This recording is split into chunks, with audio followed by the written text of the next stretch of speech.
got it locked on Roadium Radio. Due to circumstances beyond anyone's control, Dr. Dre is in the motherfucking house. So right about now, and I say, yo Steve, are you with me? ICE, are you with me? Here's a little something about a nigga like me that never should've let me buy a tape from Steve. Ice Cube would like to play Dope Shit mixed by Dr. Dre. Since I was a youth, I like Compton. Now I like the motherfucking Roadium. Buying a tape or two, that's what the hell I do. You don't like Tony A? Well, fuck you, this is a game, and I'm in it. Ice Cube will fuck you up in a minute with a right, left, right, making you sick. And then you see Tony A is on the mix.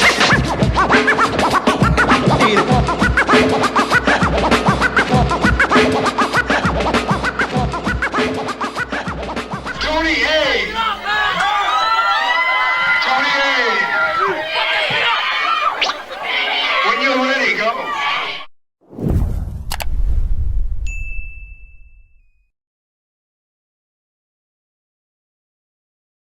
Welcome back, everyone, to Roadium Radio episode 322.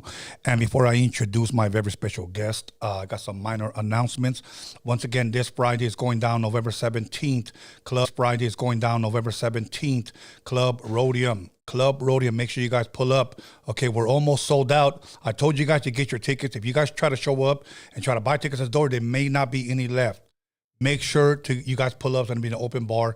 Come get drunk with me. Take a shot with me. And I tell you, even if you don't like me, just show up anyways. Okay? But it's going to be jumping all 90s music. Lonzo from the World Class Record Crew's going to be there. DJ Yella, from a former member of NWA. Well, I think still is from NWA. Me and High C are going to have a meet and greet. Battle Cat's going to be on there. He may get on the turntables. I don't know. But I got all my boys on the turntables. 5 DJs, 1 hour set each. All 90s hip-hop. R&B, there might be some, house, because there was house in the 90s. Maybe even some freestyle. I don't know, but it's all 90s. Come get your groove on. And if you want to ask me to dance, you can ask me to dance, but doesn't mean I'm going to dance. But only girls, okay? Because I'm old school. I only like girls. But anyways, other than that, what else? What do we have? Oh, yeah. If you haven't checked out the new Kilo interview, make sure you guys go check that out. A lot of you guys said you guys didn't like it. You guys said did like it. You guys said you guys couldn't understand him. It doesn't matter. He was still here. He was cool. Make sure you check that out. News with Norbies, where we give you the ghetto news from an unprofessional perspective. So make sure you guys definitely go check that out. That shit was hilarious. Other than that, we're going to keep it pushing. We got some other bigger guests.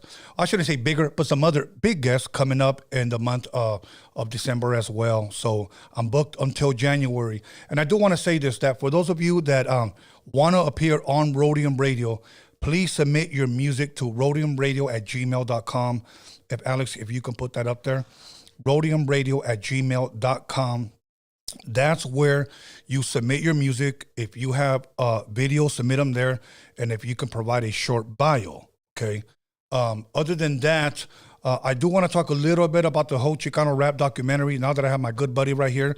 But I do want to say this, that for a couple of weeks, we were letting people know that if you donated, you can ask for an update, and I'll have no problem giving it to you.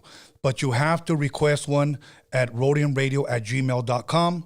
roadiumradio@gmail.com. Give us proof, and we will go ahead and give you an update. Believe me, you're going to want to hear this update, okay? You're going to want to hear, but we'll get into that a little bit later. If I got anything else that I want to announce, I'll announce it later, because right now it's not coming to me. But November 17th, okay, do not forget, downtown LA. We'll put the flyer at the very end as well. But right now, I just want to jump into it with my buddy, Orange County's very own Old Creep. Old Creep, how are you? What's good, Tony? How you doing, brother? Good, man. You know what? I want to bring something up really fast because I think it's deserving. Let me go ahead and shoot this here. You know, the first time you were here, this is now your second time, and you're here by yourself, so we can chop it up. Yeah, okay? Let's do it. March 22nd, 2020. 2020, been 3 years at least. Oh, yeah. It's been a while, right? It's been a long time, bro. What a difference a day makes, huh? Yes, absolutely, man. So other than that, for people that didn't see your interview, if you guys are wondering what episode, it was episode 44. Wow. Okay. From the very beginning, you were here. Yeah.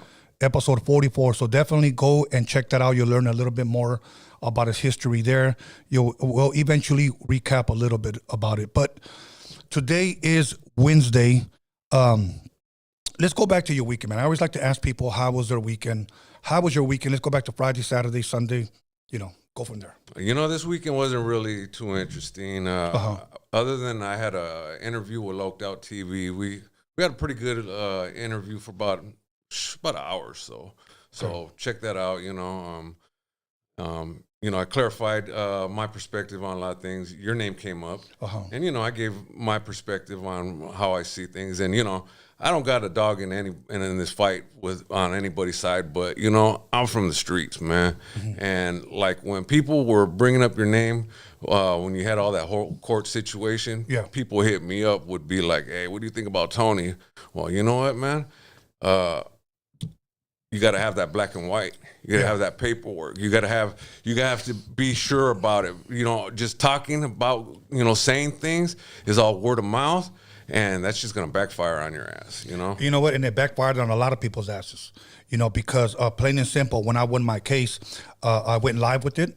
I provided paperwork, and still today, I actually tell people, you know what, I could give you the case number, and with the website, look at the paperwork for yourself for what it is.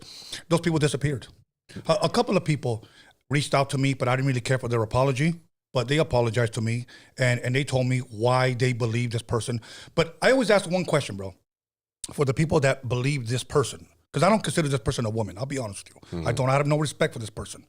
But my thing is this. I always ask them one question. What was it that she showed you that you believed? Not what she told you. And all of them said nothing. Yeah, and I mean, and that's the thing is, people are quick to go off of word of mouth, and if you like me and you a solid motherfucker, you're gonna go by hardcore evidence, right? And that's black and white, and that's what the court says. You know what I mean? Right. And it's funny though, but a lot of people end up tucking their tail after that whole shit fucking backfired. You know what I mean? And I stood quiet. I addressed it one time. And I'm going to say this, I addressed it one time and I left it alone. And that was it. I didn't have to go on tour and proclaiming my innocence. Yeah. The thing that really sucked about when COVID hit was that the court was pushed back an entire year. Yeah. So I had to deal with lame ass fools coming on my page and every single one of them, bro. Look, I'm not an active gang member, but I'm a man. And I have my home. I have my family. I protect my family. Yeah. I protect my integrity. So if you come to me like a man, don't bring none of that gang shit into it. Just come to me like a man and we could talk. Yeah. So every single one of them, hey, meet me here. I'm at the gym at 12 o'clock every day. This is the address. Ask me how many people have met me. I bet none. None. I already know how that goes, man. I've had some rappers get at me talking tough, and the first thing I tell them is like, fuck the bullshit. Let's run this shit. You know what I mean? Yeah. And I never hear from them again. Let me give this one guy credit. There was this one guy that kept going on my page. Today's the verdict. Today you're going to be found guilty. And I said, show up. Show up. Okay. When I went public with it, I made sure to send him the paperwork, everything. And he goes, where's your gym at? That's what he said. So I sent him the address. He actually showed up. It tripped me out that he actually showed up by my height and everything, bro. Mm-hmm. And he says, hey, man, you know what? I just wanted to apologize to you. And I said, why is that? And he said, because I believed her. And I said, again, the same question. What was it about it that she showed you? And then he just said, she didn't show me nothing, but when I pressed up on her, she ended up blocking me. Wow. At least you got to give him credit. He was man enough to show up. You know what I mean? That's the kind of shit I respect, Right. You're going to talk all that shit. You're going to fucking, get behind it, then cool. But, if you're going to fucking hide behind this fucking keyboard and fucking go out like that, man, fucking save that shit, man. Fucking, as raza, we should be better than that. And instead, they're fucking utilizing it to act like fucking bigger weenies than anything, Let me tell you something, bro. And I don't say this braggingly at all. I do not. I was in my early 20s, maybe 20, 21. And some dudes came to the neighborhood and they started picking on our little homies, okay? I just asked my boy, like, hey, man, who was it? Oh, so-and-so. I told my brother, let's go. the way we handled at least things out here, we went to their house, bro. We went to their house. Yeah, knocked on the door. Let's go outside, bro.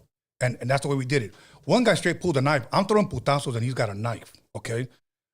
To me, I remember when I dropped the guy, he fell on the ground. He said, don't hit me, don't hit me, don't hit me. Okay? I don't hit dudes when they're on the ground, bro. Yeah. I don't.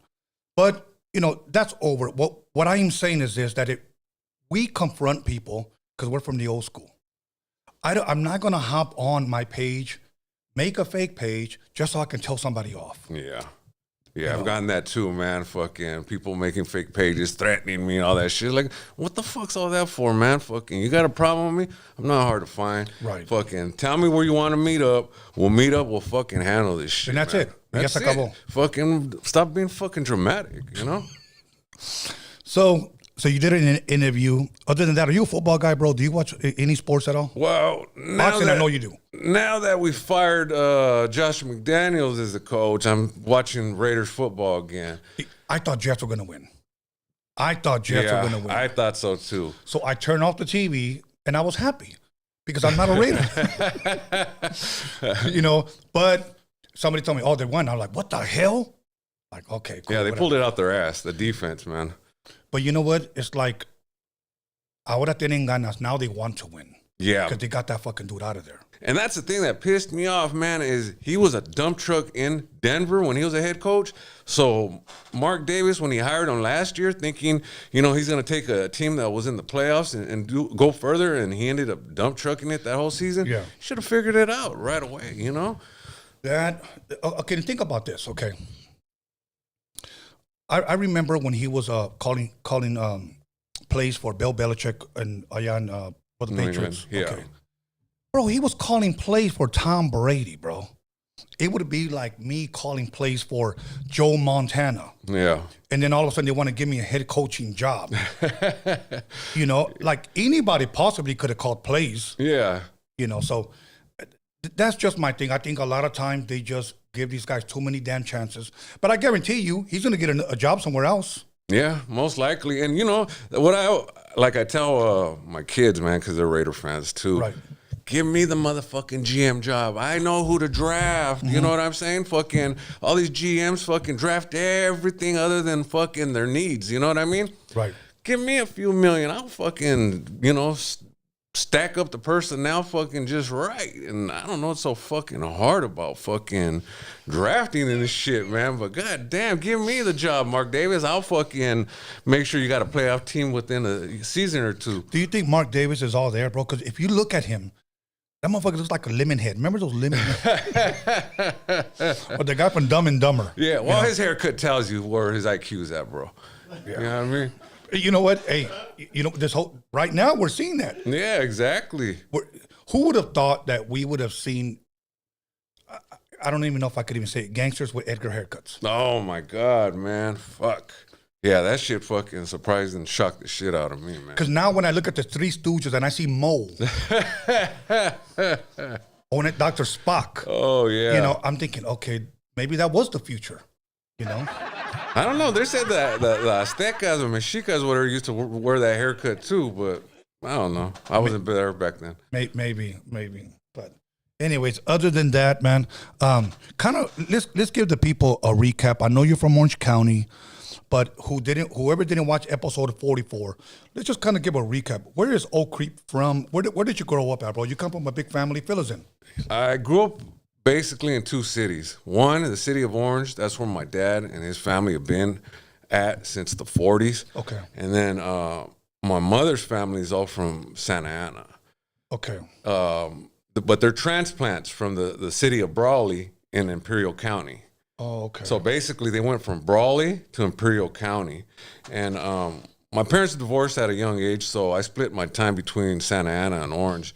And then towards my later years, or my teenage years, I stayed stuck in Orange, and that's where I ended up becoming from, Yeah. So, okay, but let me just press pause really fast to what you said, because, okay, when I think Orange County, okay, let's just say Orange County is a city right here, okay? Is Santa Ana in Orange County? I'm trying to understand it because you said, I'm from Orange, and then Santa Ana. I thought Orange County encompassed everything.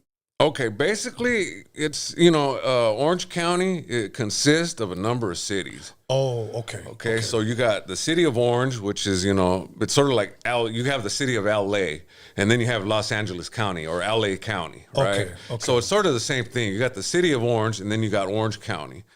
So you got our city, the city of Orange, and then you got the city of Santa Ana. You got the city of Anaheim, and then you got that's basically like the three like central cities, right there. Oh, okay. And then you got Fullerton, which is a little bit north more, and then you got like San Clemente, which is south more. You got Buena Park. You got a number of different cities, but that all consists of Orange County, right there. Okay, I remember when I think I was in 10th grade, maybe 11th. I don't know. I wasn't doing too good in school, so I dropped out. Okay.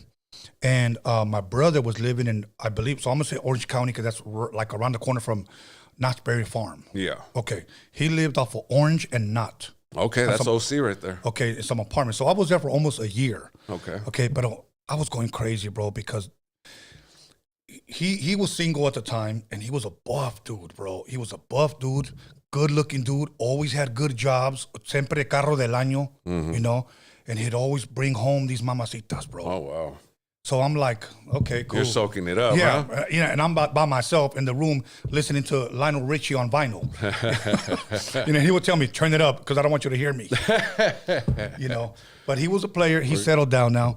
But I was there for about a year, and then after a while, I just called on my mom and said, "Ma, ya me quiero ir para la casa. Like, I don't want to be here no more." He didn't tell you, hey, turn it up. We're going to make tortillas right now. Exactly, bro. Fuck it. You're going to hear me running in flip-flops. So then I switched places. Then my younger brother went over there, and then he stayed there for about a year.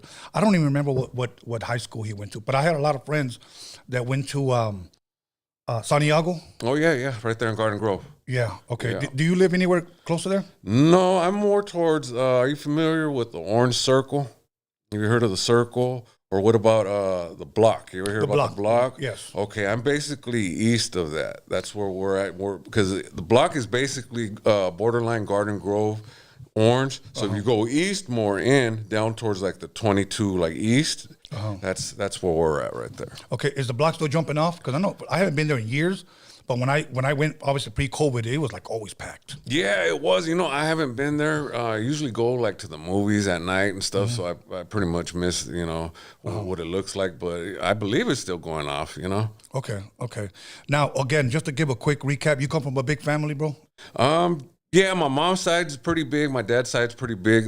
Difference, though, is like my mom's family's tight. My dad's family, they were like pretty distant from each other, Now, let me ask you this because growing up, okay, I always saw mothers and fathers together, families together, okay?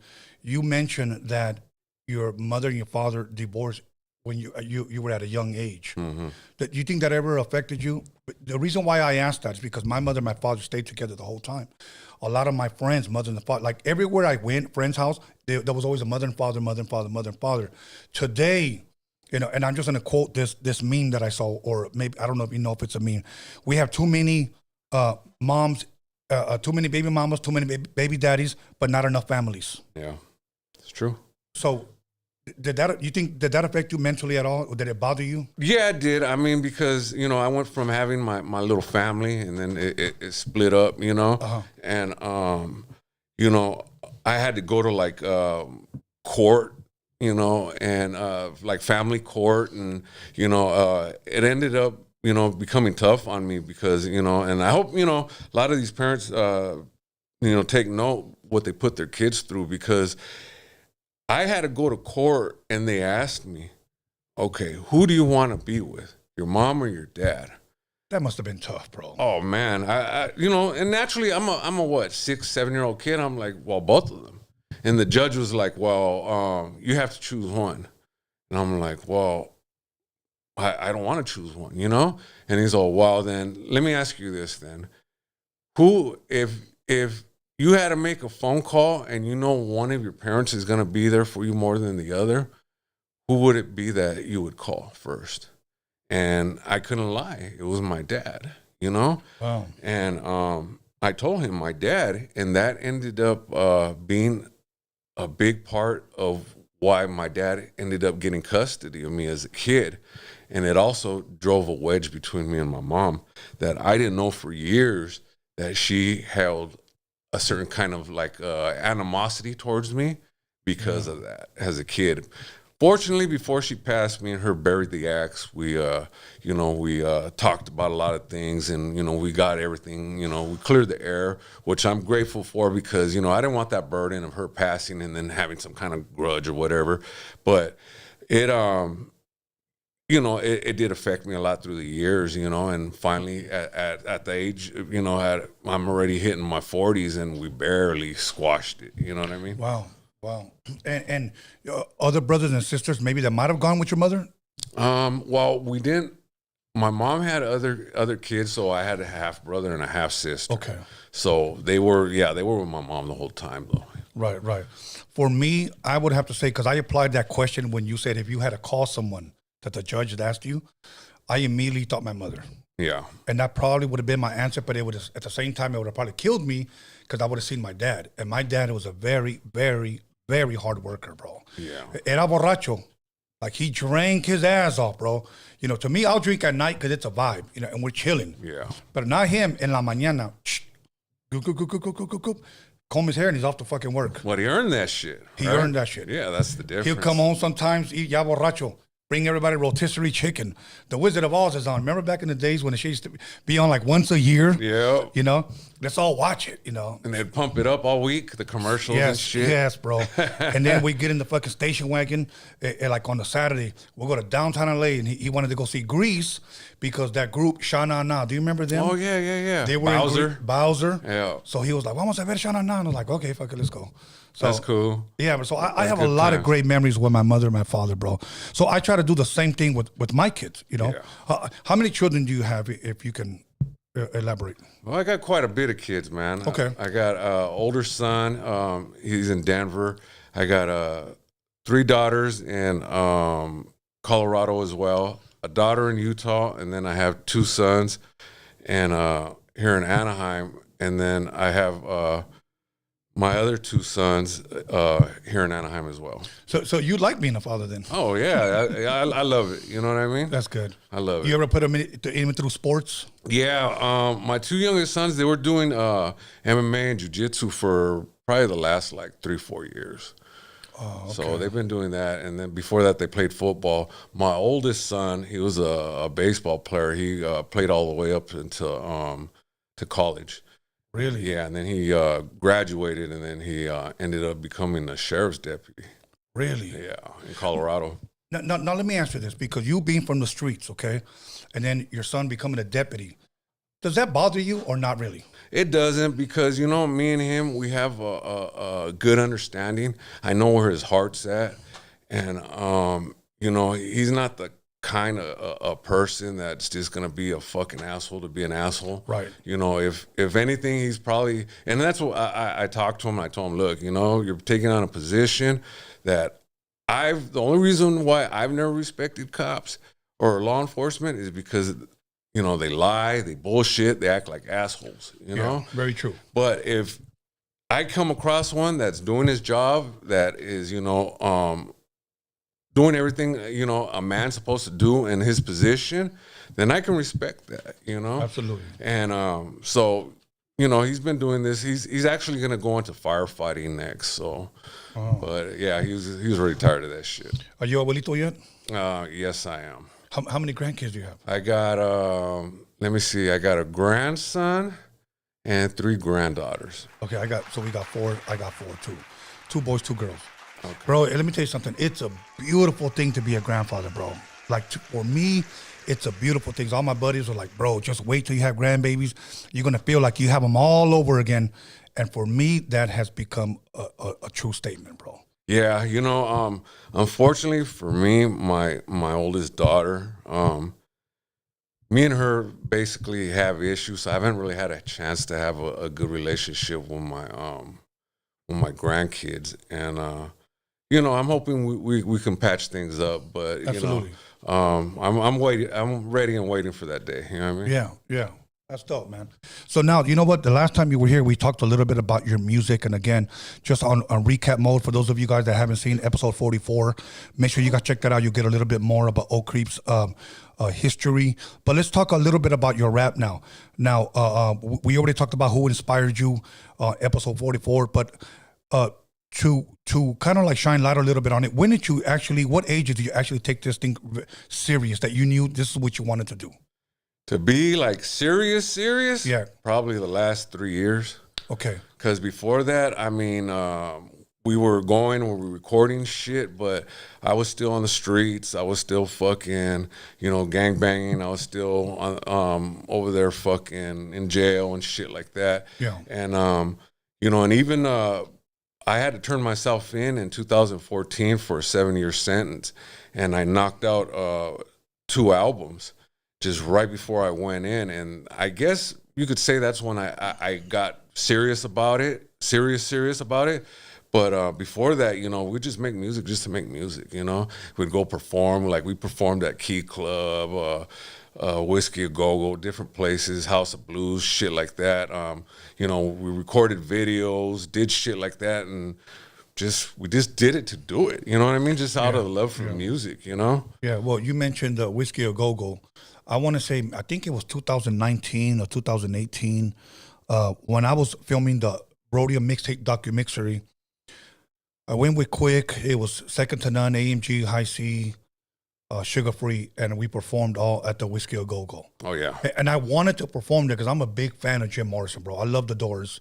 So to be up on the stage where he was up on the stage, that's the only reason why I went, because there was history there. Yeah, it's a dope venue, man. Yeah. Especially, just because it's, it seems like vintage, Absolutely. with the nostalgia and all that. I mean, can you imagine, bro, how many people have went through there that we don't even know about, bro? Like how many celebrities, how many unknown musicians or artists that have gone through there and have blown the fuck up, bro, and we never knew that they were there. Like what's another one that I want to go to, and I've never gone to? I think it's called the Rainbow Bar. I've heard of that, but I'm not too familiar with it. Okay. There's a movie that I saw on Amazon, and I recommend it. You guys can check it out. This kind of gets a little spooky when it comes to the dark side of music of Hollywood. Mm-hmm. It's called American Satan. Oh, wow. Okay, American Satan. And it's about a guy, and these guys don't even live in LA, but they all somehow get connected. They come to LA, and they actually end up meeting the devil. Oh, wow. Okay? In the form of an old man, and he makes everything come true, and they kind of like blow up overnight. Wasn't there a jazz or blues artist that did something like that? Robert Johnson. Okay. He was the guy that kicked off the 27 Club, the first guy that died at 27. Oh, wow. Then after that, Jim Morrison, Janis Joplin, Jimi Hendrix, Amy Winehouse, and Kurt Cobain, and just goes on. Shit. At 27. That's crazy. Yes. And by the way, this guy that supposedly sold his soul to the devil is the Robert Johnson. That fame only lasted 1 year. Oh, wow. So now let's just say if that's true, that he actually did sell his soul. Was it worth it for 1 whole year, for eternity? Nope. Hell no. I don't think so. No, bro, no. So in this movie, they're at the Whiskey. Then they go to the Rainbow Bar. Now, I started asking people about the Rainbow Bar, okay? And several well-known artists that I know told me, bro, if you ever want to make a deal, that's the bar to go. Oh, wow. And I'm like, maybe I won't go then.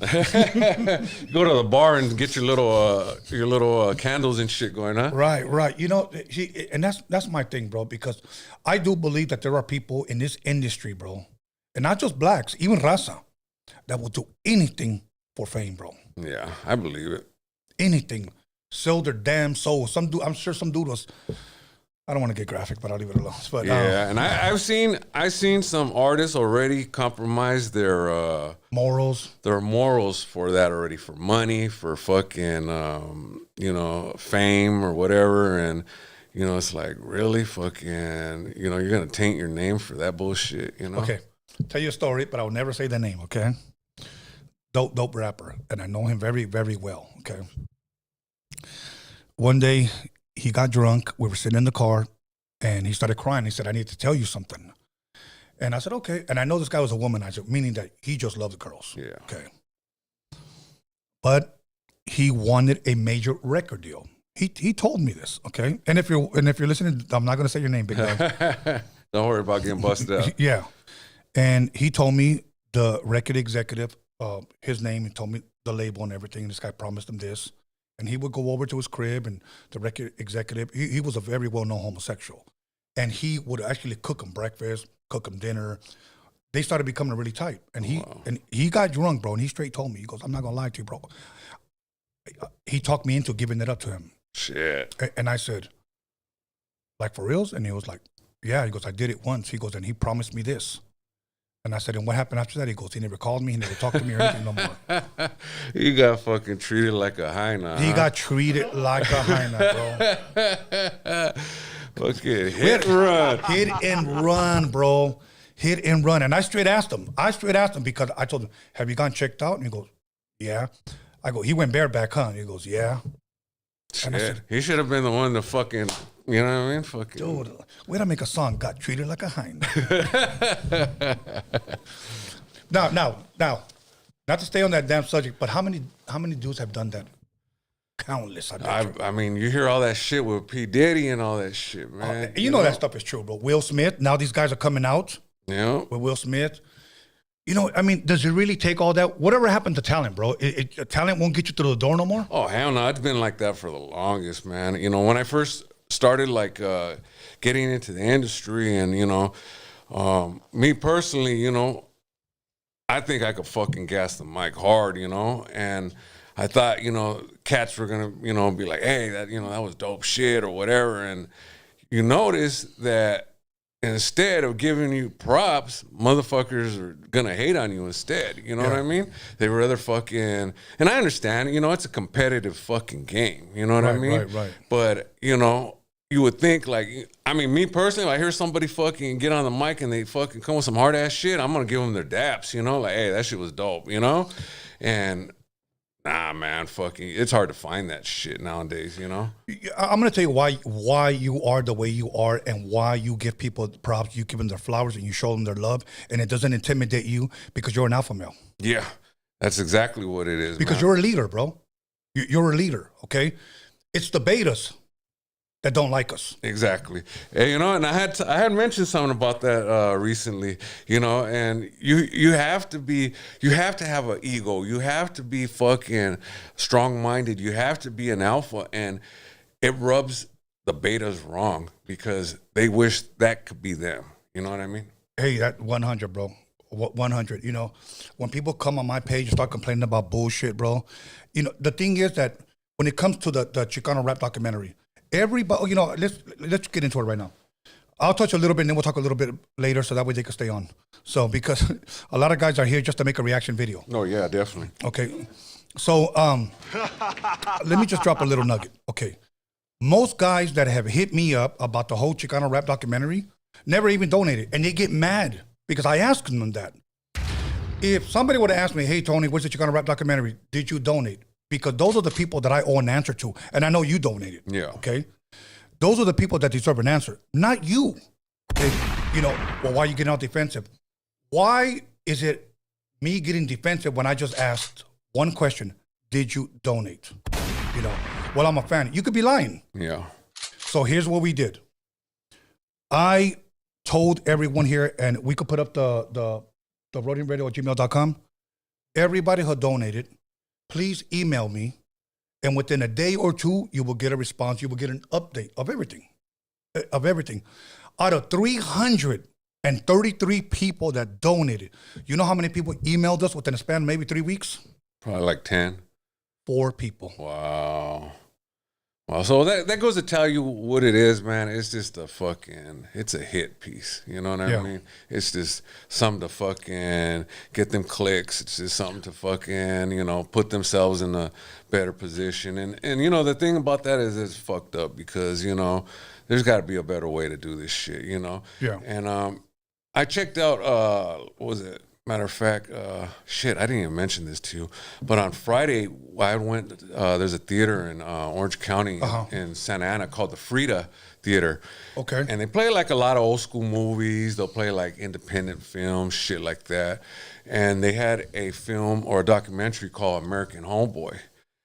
And it's basically about Chicano culture and and how it's developed through the year in this country and stuff like that. And homie, the director, he mentioned that a lot goes into making a documentary, and that one of the things that that a lot of people don't understand is like you have to get a lawyer to go through every inch of the film that's being used, because they're evaluating what could get you sued and what can't get you sued. And he just said there's just so much that went into it. Yeah. And I think people just think, oh, okay, you're gonna go do a few interviews, get some footage and slap it all together, and Right. edit it and put it together and push it out. But if you're trying to do it on a legit Right. platform, get it out there on Netflix or whatever platform you want to get it out,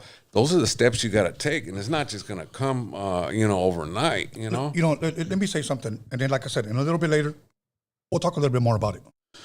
When I was filming the Roadium mixtape documentary, that was my own money. I didn't ask nobody for shit. I was working at Rouse, bro, at the warehouse with my own money. I almost damn nearly went fucking broke. I had a team of 3 people when we did that documentary. Now I have a team of 6. Okay, here's my thing. Here's where I made the mistake of never doing something like this. The unexperienced showed. Before we ever started filming, the guy that I had hired to film this, I go, let's do a coming soon documentary about the Roadium mixtapes. And he said, are you sure you want to do that? Yeah. I released it, okay? From the time that I released that one, you know how long it took me to film that documentary? Because I had to work around their schedules because they're working men. 1.5 years. Yeah. Okay? Now, 1.5 years to film it. We spent another year, or maybe about 1 year and 2 months, editing it. It had been 2 years and 2 months from the time that I released Coming Soon. Mm-hmm. And the mistake that I did, people kept saying, when's it dropping? When's it dropping? When's it dropping? And I'm thinking, fuck, I'm over here promoting it and we're still shooting. Yeah. So I learned never to do that. So now it's done, okay? Yeah. I had a lot of images from a guy that I won't mention his name because he's a fucking asshole. We hit him up because we knew that he shot a lot of early pictures of DJ Quick, Second to None, AMG, and a lot of them have the the little Getty stamp on it. Oh, yeah. So we had hit him up. We have known him, and we had told him, hey, man, you know what? Can we use this for this documentary? Okay, since I know you, cool, no problem. So we invited him to the premiere. Showed it to him. This motherfucker pulls me aside and goes, hey, man, I didn't think it was going to turn out like this, bro. He said, you either pull out my pictures or I want this much money. Oh, wow, man. So when you say you have to get a lawyer, bro, you have to get people to sign off on shit. Yeah. Okay? And I'm going to tell you this. When it came to we interviewed 20 people on the docu-mixery. 20 people, and about 17 people only signed off. The other 2, I'm not signing it. And you know what we did? We took them off and we just went. Yeah. And I mean, what else can you do at that point, Yeah. And it's just, it's sad, man, that, that a lot of people just, they're not men of their words, or, they're just, everything's about them. You know what I mean? And if, they could be, if they're committed to it, from the beginning, then they should stay committed all the way through. Right. Because if you can't do that, what kind of man are you? Yeah. Let me ask you a question, bro. Do you believe that Roadium Radio has been beneficial to artists? I think so. I mean, before this platform, there was a lot of artists that I wasn't aware of, and that goes for me as well, that helped, put me on, on exposure that I wouldn't have had, because, I've always stayed local with Orange County. I haven't really looked to branch out. I'm content where I'm at, you know what I mean? Right. But platforms like this, we chopped it up, whatever, and, you brought me on, and, and that helped expose me to a lot of different people, Yeah. and that's helped. And I'm sure a lot of other artists, it's helped them as well. And, you were the first one pushing that in the beginning. And, if it wouldn't have if there wouldn't have been that platform, I don't think a lot of people wouldn't be trying to run with it and copy it at this point. Yeah. I do want to bring something up because I've seen it. People have showed me screenshots of stuff that you have said. Now, let me elaborate on that. There's been artists that I've had here multiple times, multiple times that have gone on other platforms and talked negative about me. They have my number and they have my address. And I'm a person that you can call me and talk to me. If I ever did anything or said anything negative or anything that you might have thought I was referring to you, call me on it. And if I did say it, you know what? I would apologize or at least give it to you in context of what I meant. Yeah. Okay. But I've seen dudes that like I was just on the phone with that guy 2 days ago and now he's on a podcast. Like, really? Like, okay, so I left that alone. And then people would say, oh, this guy made a clip about you and look who's commenting on the comments. The same rappers that I've had here now over there pretty much 69ing that podcaster. Yeah. You know? And they're, oh, fuck that guy, fuck Tony 8, fuck this, fuck that. Don't even know me, never even met me. And for the record, I've never made a hater in person. Yeah. Okay. But people have always, you were the only one, and I'm going to say this, you were the only one that people shot me screenshots and said, this guy right here, he got love for you. This guy right here spoke up for you, and he didn't have to. And, well, you know, let me clarify this. You know, first off, what kind of person would I be, man, if I wasn't honest about the situation, you know? Like I said, I don't got a dog in this fight. You know, when I leave here, what happens is going to happen. It doesn't affect me any, right? But I'm going to be honest about the situation. Right. And, you know, people are going saying this and saying that and doing this and doing that, but that's not my experience. Right. That's not what I went through. That's not what I've seen. You know, what I experienced and what I've seen is been proper.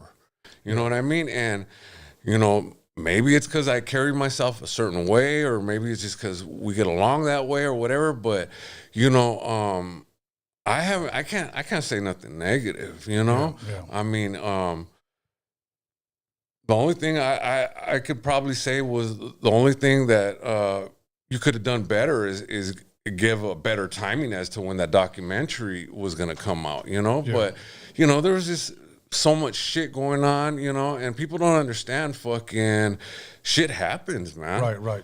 And I do want to say something, bro. Again, and I want to save a little bit what I'm about to say about the documentary a little bit later, okay?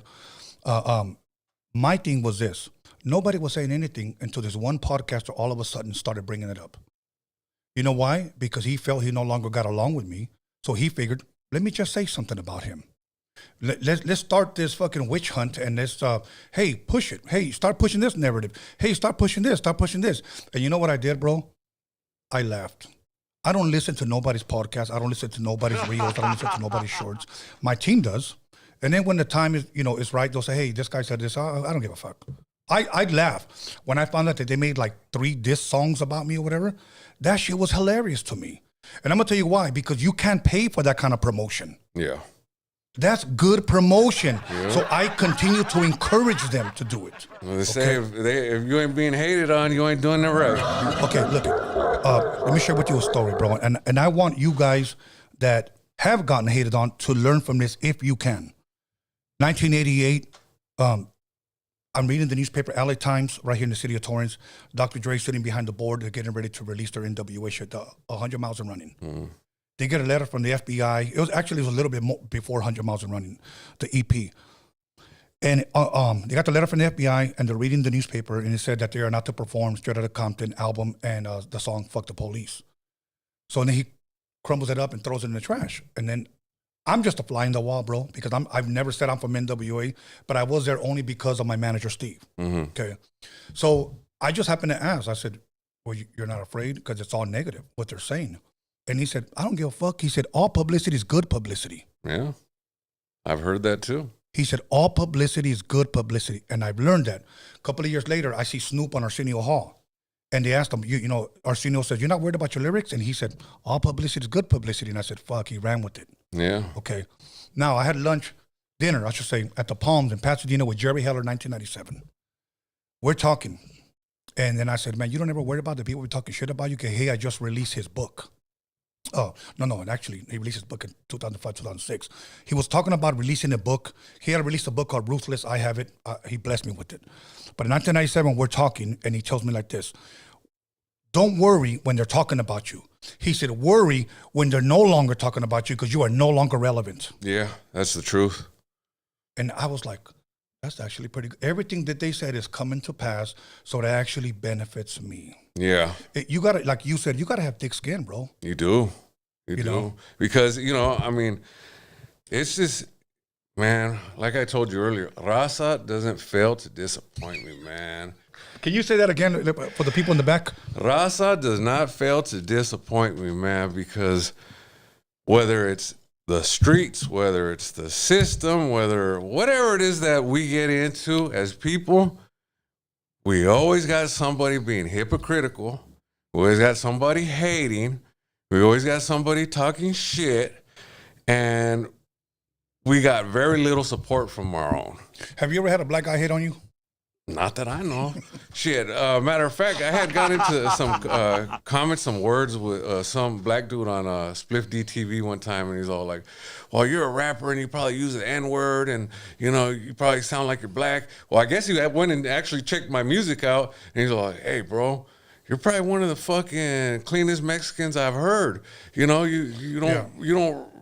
rap all essay this and this and that, but you don't use the N-word neither. That's pretty cool, Yeah. So I was like, all right, cool. And that's a lot fucking more than some of my own people have told me. You know what I mean? All the hate pretty much comes from within. Yeah, it does come from within. You think it ought to stop? Nah, I guess that's just the way we are, I guess, at this point. I would really hope that fucking it would change, but I think it's that European in us that fucking got us, wanting to always knock each other down. You know what I mean? Yeah. Who right now is hot and up and coming, do you think, in your eyes, pertaining to the, I'm not going to call it Chicano rap, but a Chicano that's rapping? Or a Chicana that's rapping? A Chicano or Chicana that's rapping, huh? Is there anybody that you got your eyes on, or, that you're like, okay, I think this guy or this girl is doing pretty good?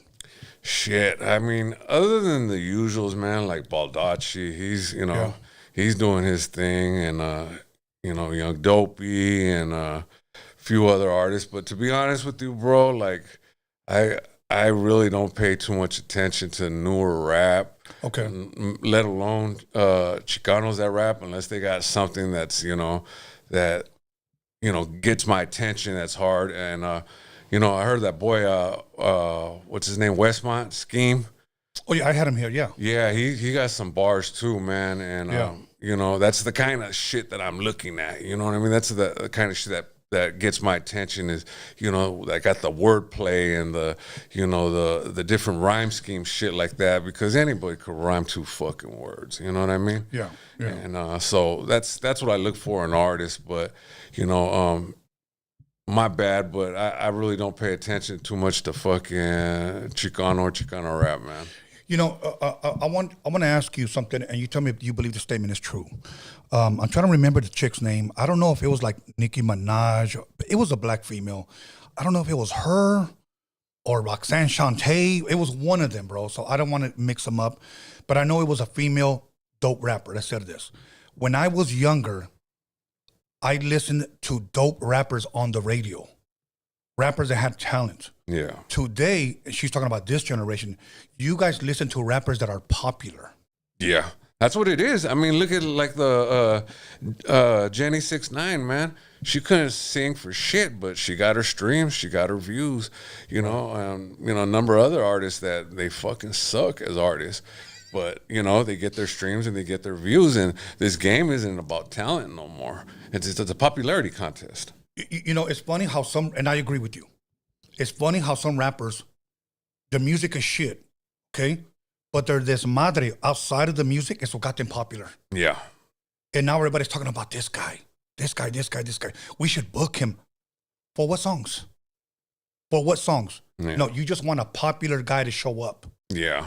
And it's, the way it is today, it's all about numbers, bro. That's exactly what it is. I mean, the first thing everybody looks at is, okay, what are the social media numbers? How many followers he got on Instagram? How many followers he got on TikTok? How many YouTube subscribers has he got? Now, see, and that's kind of unfair for me, because this is my 7th Instagram page. I should have been certified and possibly already had 100,000 followers on Instagram from day one. But when you got people fucking hating and reporting my fucking page, and then now this is my 7th page. I've never had a page longer than a year. Yeah. Yeah, I've noticed that. Yeah, and I'm like artists like me, man. I don't like fucking putting every goddamn day something on fucking social media. I mean, Right. I went on like my Instagram. I went like months without posting shit. You Really? know? Yeah, just because I mean I got tired of just the fucking seeing somebody fucking on there. Oh, we're in Cancun and fucking giving this fucking image out that they're this and they're that, but in real life, you know, they're fucking broke and scraping together fucking their pennies and shit like that. You And know, that's the honest to God truth, bro. and that shit gets old. You know what I mean? You know what? I had a chick here, man. I believe it was Gabriela. Gotos brought her. Very talented artist. We had to do like an afternoon show because she's from Texas. She did a interview. I forgot what radio station, but she was going back and forth, and her schedule was tight. So they brought her here to do an afternoon interview.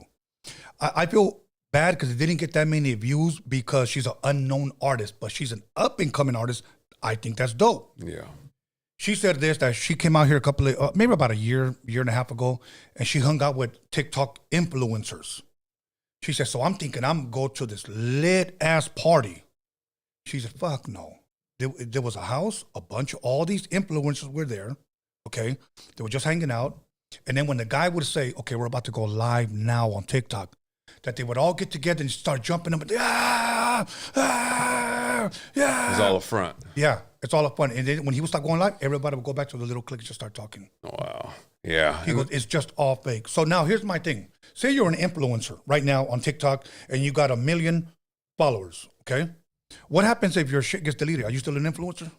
Shit, you're fucking wiped out at that point, right? So it's dependent on your page that it hopefully doesn't get deleted then. Yeah. Yeah. And, you know, and for me, like, you know, I think I'm a very talented fucking songwriter. I think I got fucking skills on the mic. Yeah. But that don't translate to fucking followers. That don't translate to fucking subscribers. That don't, you know, I think my boy Ivan, I think he's a talented producer, but that don't, you know, translate to subscribers. That don't, you know what I mean? Right, right. And it's crazy because we're getting more love, you know, in other countries than anything. Very true. Very true. Now let me ask you this. Say you have 75,000, let's just say 100,000 followers on Instagram. Okay. Say your YouTube says 100,000 subscribers as well. So say you got, I don't know, 50,000 followers on Facebook. You just got all these crazy numbers on social media. Mm-hmm. And say that I'm a promoter and I want to book you at OG Mike's. I know they changed the name, but I'll just use OG Mike's because that's what everybody knows it by. Say the capacity there is 500. I don't know what the capacity is, but let's just say 500. So, oh creep, you got 100,000 on Instagram, 100,000 on YouTube. You got over 50,000 followers and 5,000 friends on Facebook. You got 1 million people on, you know, or 50,000 on fucking TikTok or whatever, 100,000, whatever. Crazy numbers. When I book you, believe it or not, by you posting that flyer on all your social media, I'm expecting you to sell that place out. Yeah. Now, I've known people like that. I've heard stories about. I think I know what you're leading up to, but let's hear it. Let's hear it. I've gone to go see if these numbers were real. They couldn't get 25 people in there, bro. I've heard about shit like that. Okay. So now, do we really have fans in? If it doesn't translate into them showing up and showing love, does it really, are those really your followers? No, it's just a fucking front, man. You know, and that's one thing that I've been fortunate with my supporters and my fans is that they're real. I might not have the biggest fucking fan base, but I got a consistent fan base. Yeah, faithful. And, you know, I mean, there's been times I've been thinking like, fucking, you know, think I'm about ready to fucking wrap it up soon, you know, and call it a career. And, you know, hey, please don't quit rapping, you know, please, you know, and they're what keeps me going, you know, and, you know, they share all my stuff, leave comments, do whatever I need to do. And, you know, I'm grateful for them, you know, and honestly, at this point, you know, the music that I do is for them. You know what I mean? Yeah. Yeah. You know, so now back to what I was saying about not being able to pull anybody in. When I was working with Mr. D, we had a meet and greet. Okay, I knew what his name was going to pull, and for a guy being a somewhat of a total unknown and just having some type of, if you will, Instagram following, when we had a meet and greet, bro, at least 100 people showed up. Yeah. At least 100 people, and bought. His manager at the time, bro, was doubting me. We had just dropped our first single, had 2 songs, and he said, "What should we sell it for? Like 2 for $5?" And I said, "What?" And I said, "Let me handle this." So let me handle this, because if we start right here, bro, Yeah, they're gonna want to go lower. yes, we're gonna start right here, and from here's on, we're gonna go on up. Yeah. Okay, cool. I said that single right there is $10, and that's it. They want a poster, it's $20. They want a shirt, it's $25, and we sold out of all that shit, bro. Yeah, that's the right way to go. Okay, because you have to know as an artist, you have to know your worth. Yeah, you do. One thing, I had MC Magic here twice, and he just confirmed what I had already known. He said, "Tony, if I sell something for $20, I'm not going to go lower than $20. It's $20 because I know my worth and I know what that's worth." Mm-hmm. He said, "And one thing that I do, I never ask another artist for something for free. I'll pay for it. Yeah. If I go visit you and there's an old creep shirt there that's $25, I'm not going to pick it up and I say, 'What's up, big dog? Hook me up.' Yeah. No, it's $25. I got you. Yeah. If we don't support each other, who will, bro?" Yeah, exactly, and that's the way it should be, man. I mean, it's I had a homeboy, my homeboy Muggsy, rest in peace. He was starting a clothing line called Local Lifestyle, and homies would hit him up, let me get a hat or a shirt or whatever. And he's like, fucking pay full price, man. How do you expect me to fucking keep fucking rolling with this shit if you guys ain't willing to fucking pay what I'm asking for? And he was a la brava. He would tell him straight up, fucking pay that shit. Stop being cheap, motherfucker. You know you're gonna go spend that fucking money on beer or fucking drugs, fucking support your homeboy, I mean, can you imagine if me and you collabed on some clothing wear? Say we were selling these sweaters, okay? And let's just say they're maybe $100. The Pro Club, we add these. If you want your team, we could do the Raiders, we could do whatever, custom. And then we get like 20 homies. Hey, what's up, homie? Hook us up. What's up? Can you imagine if we just gave all our shit away? Oh, yeah. Fuck, man. We'd be in debt. If anything, shit. So let's start supporting each other and just pay for whatever. If he's selling something and you want it, don't ask him, "Hey, can I have the discount?" And the thing is I will hook you up down the line. You know what I mean? Right. I might not hook you up, right then and there. Right. But we got that rapport, and I've seen that you're supporting. Then I'm gonna hook you up. I'm gonna send you, a little care package or something, just on the strength, man. Right. And that's artists should be like that, but also the fans should be like that, because this is what, if they appreciate what we're doing, then they're gonna appreciate everything, you know what I mean? Absolutely. And I'm gonna look out for them down the line, if I can, or if you want, I'll tell call your daughter and give her a happy birthday, or just something to look out, you know what I mean? Right. And that's the kind of rapport and relationship I want to have, you know what I mean? Yeah. No, that's good, man. That's good.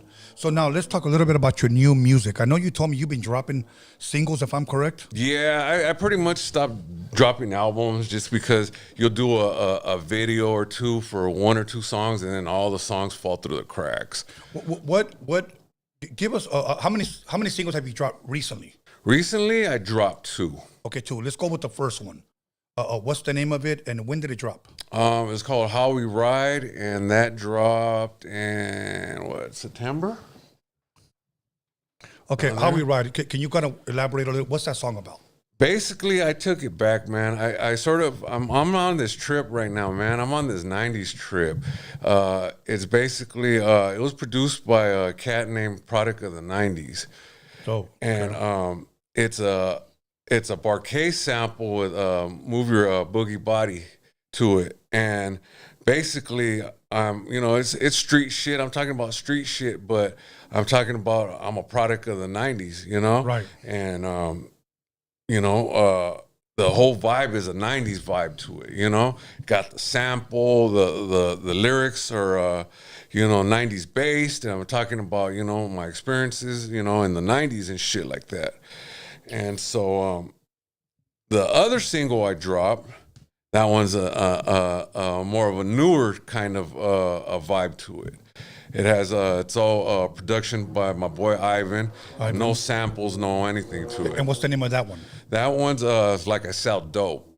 Like I Sell Dope? Like I Sell Dope. Okay, now, even though the title's pretty explanatory, but kind of give us an example of what you're saying. It's basically we looking fly, man. We got the jewelry, we got the watches, we got the cars, we got the clothes.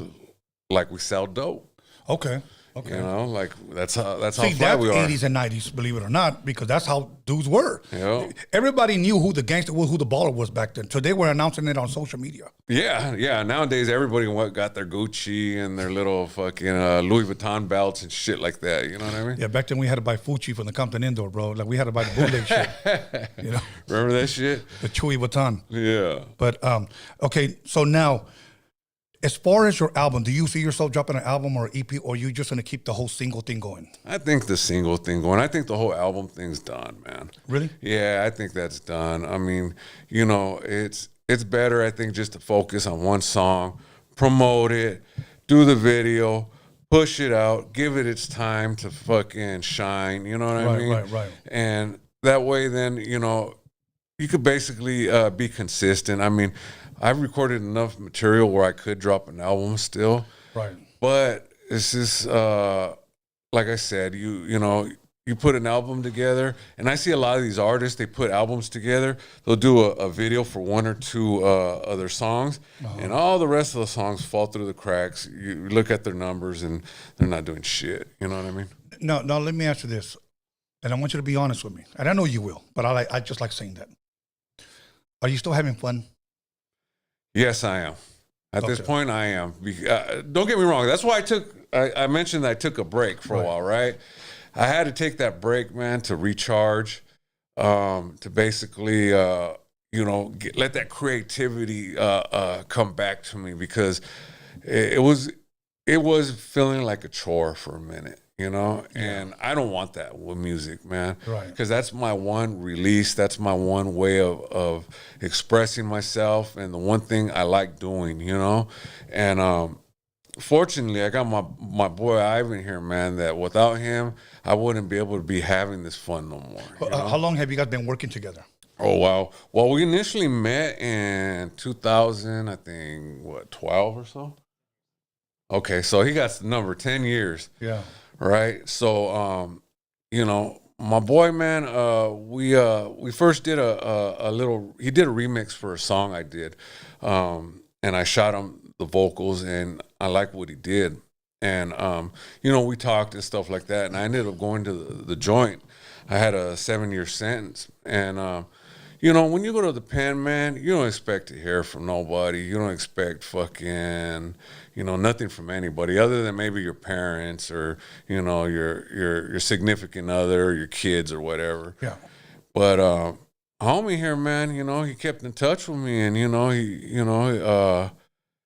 did something that a lot of my own homeboys wouldn't do, and that's, you know, keep my spirits up and let me know, you know, how things were. And you know, and he kept me mentally strong, ready to do the music when I got out, you know? When you were in there, did you still want to do music?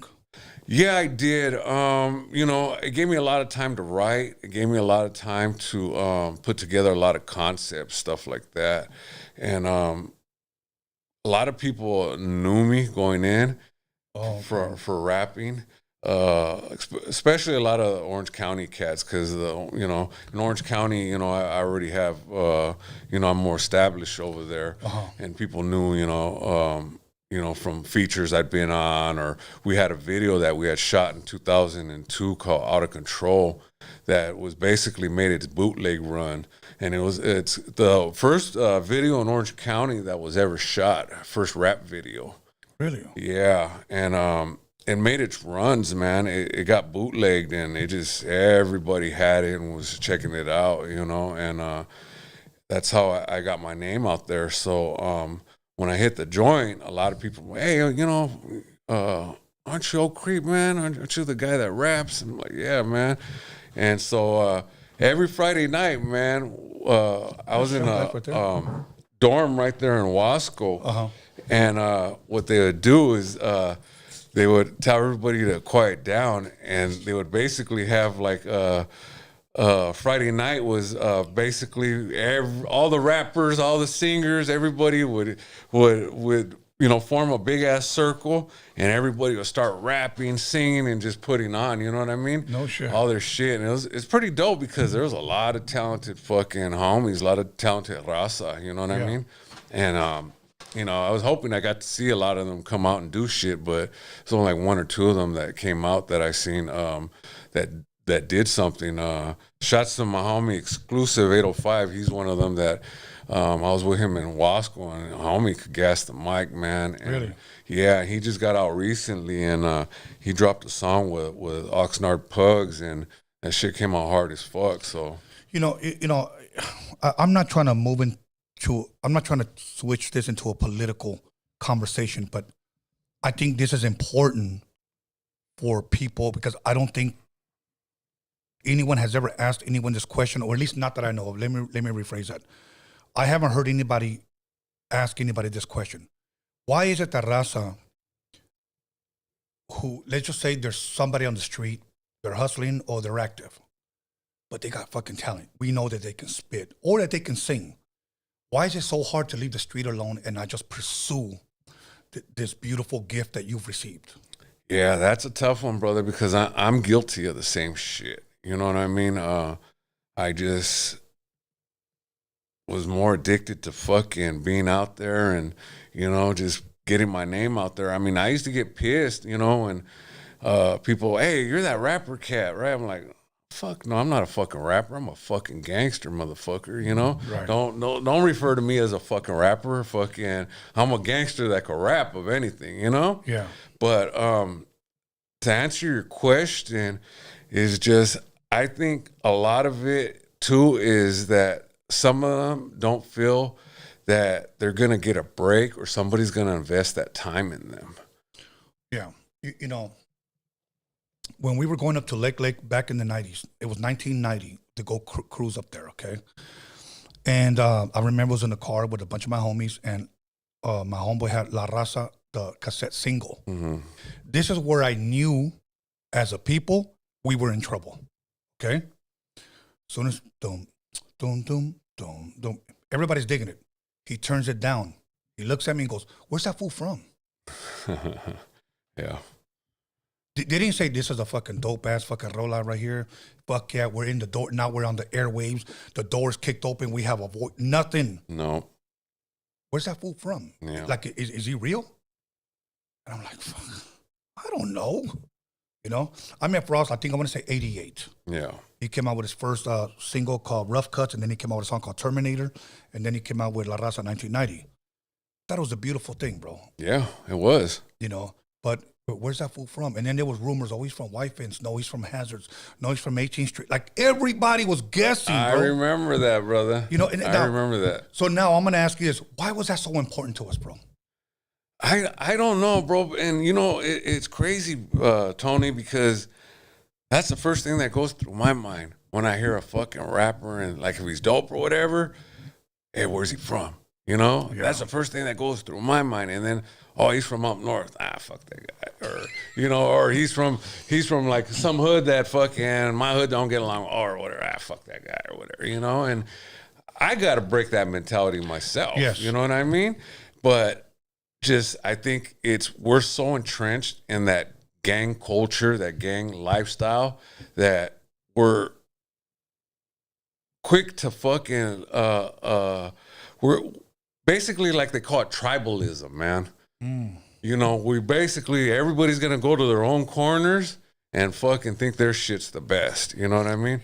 And if you ain't from my corner, you ain't from fucking where I'm from, then fucking, yeah, I'm fucking giving you no play. Right. You know what I mean? And that's wrong. That's wrong with me. That's wrong on a lot of parts by a lot of artists. You know what I mean? Yeah. And, I've been fortunate. I'll go on, some of my homies, we went to a car wash for one of the homies who passed, and some of the homies were like, "Hey man, I see even Norteños and our enemies in the comments of your jams and giving you love. That's dope." And I'm like, "Yeah, that's cool." And I was like, "Okay, cool. I'm doing something then, you know?" Right. Because you know, if I'm fucking so judgmental on people, I can imagine how everybody else is, you know?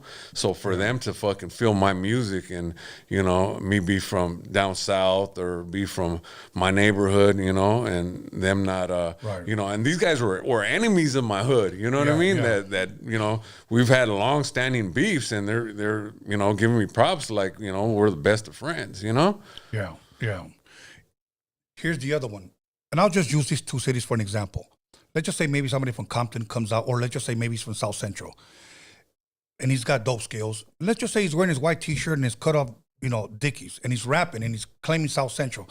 Not in a gangbanging way, but this is like the city where I'm from. This is where I grew up. But you know, he's spitting. So you know what we do? We do our homework. We found out that fool's nowhere. He's a resident. Yeah. Now we find another excuse to take away. He's not even a real one. Yeah. So is that to say that only real ones can rap?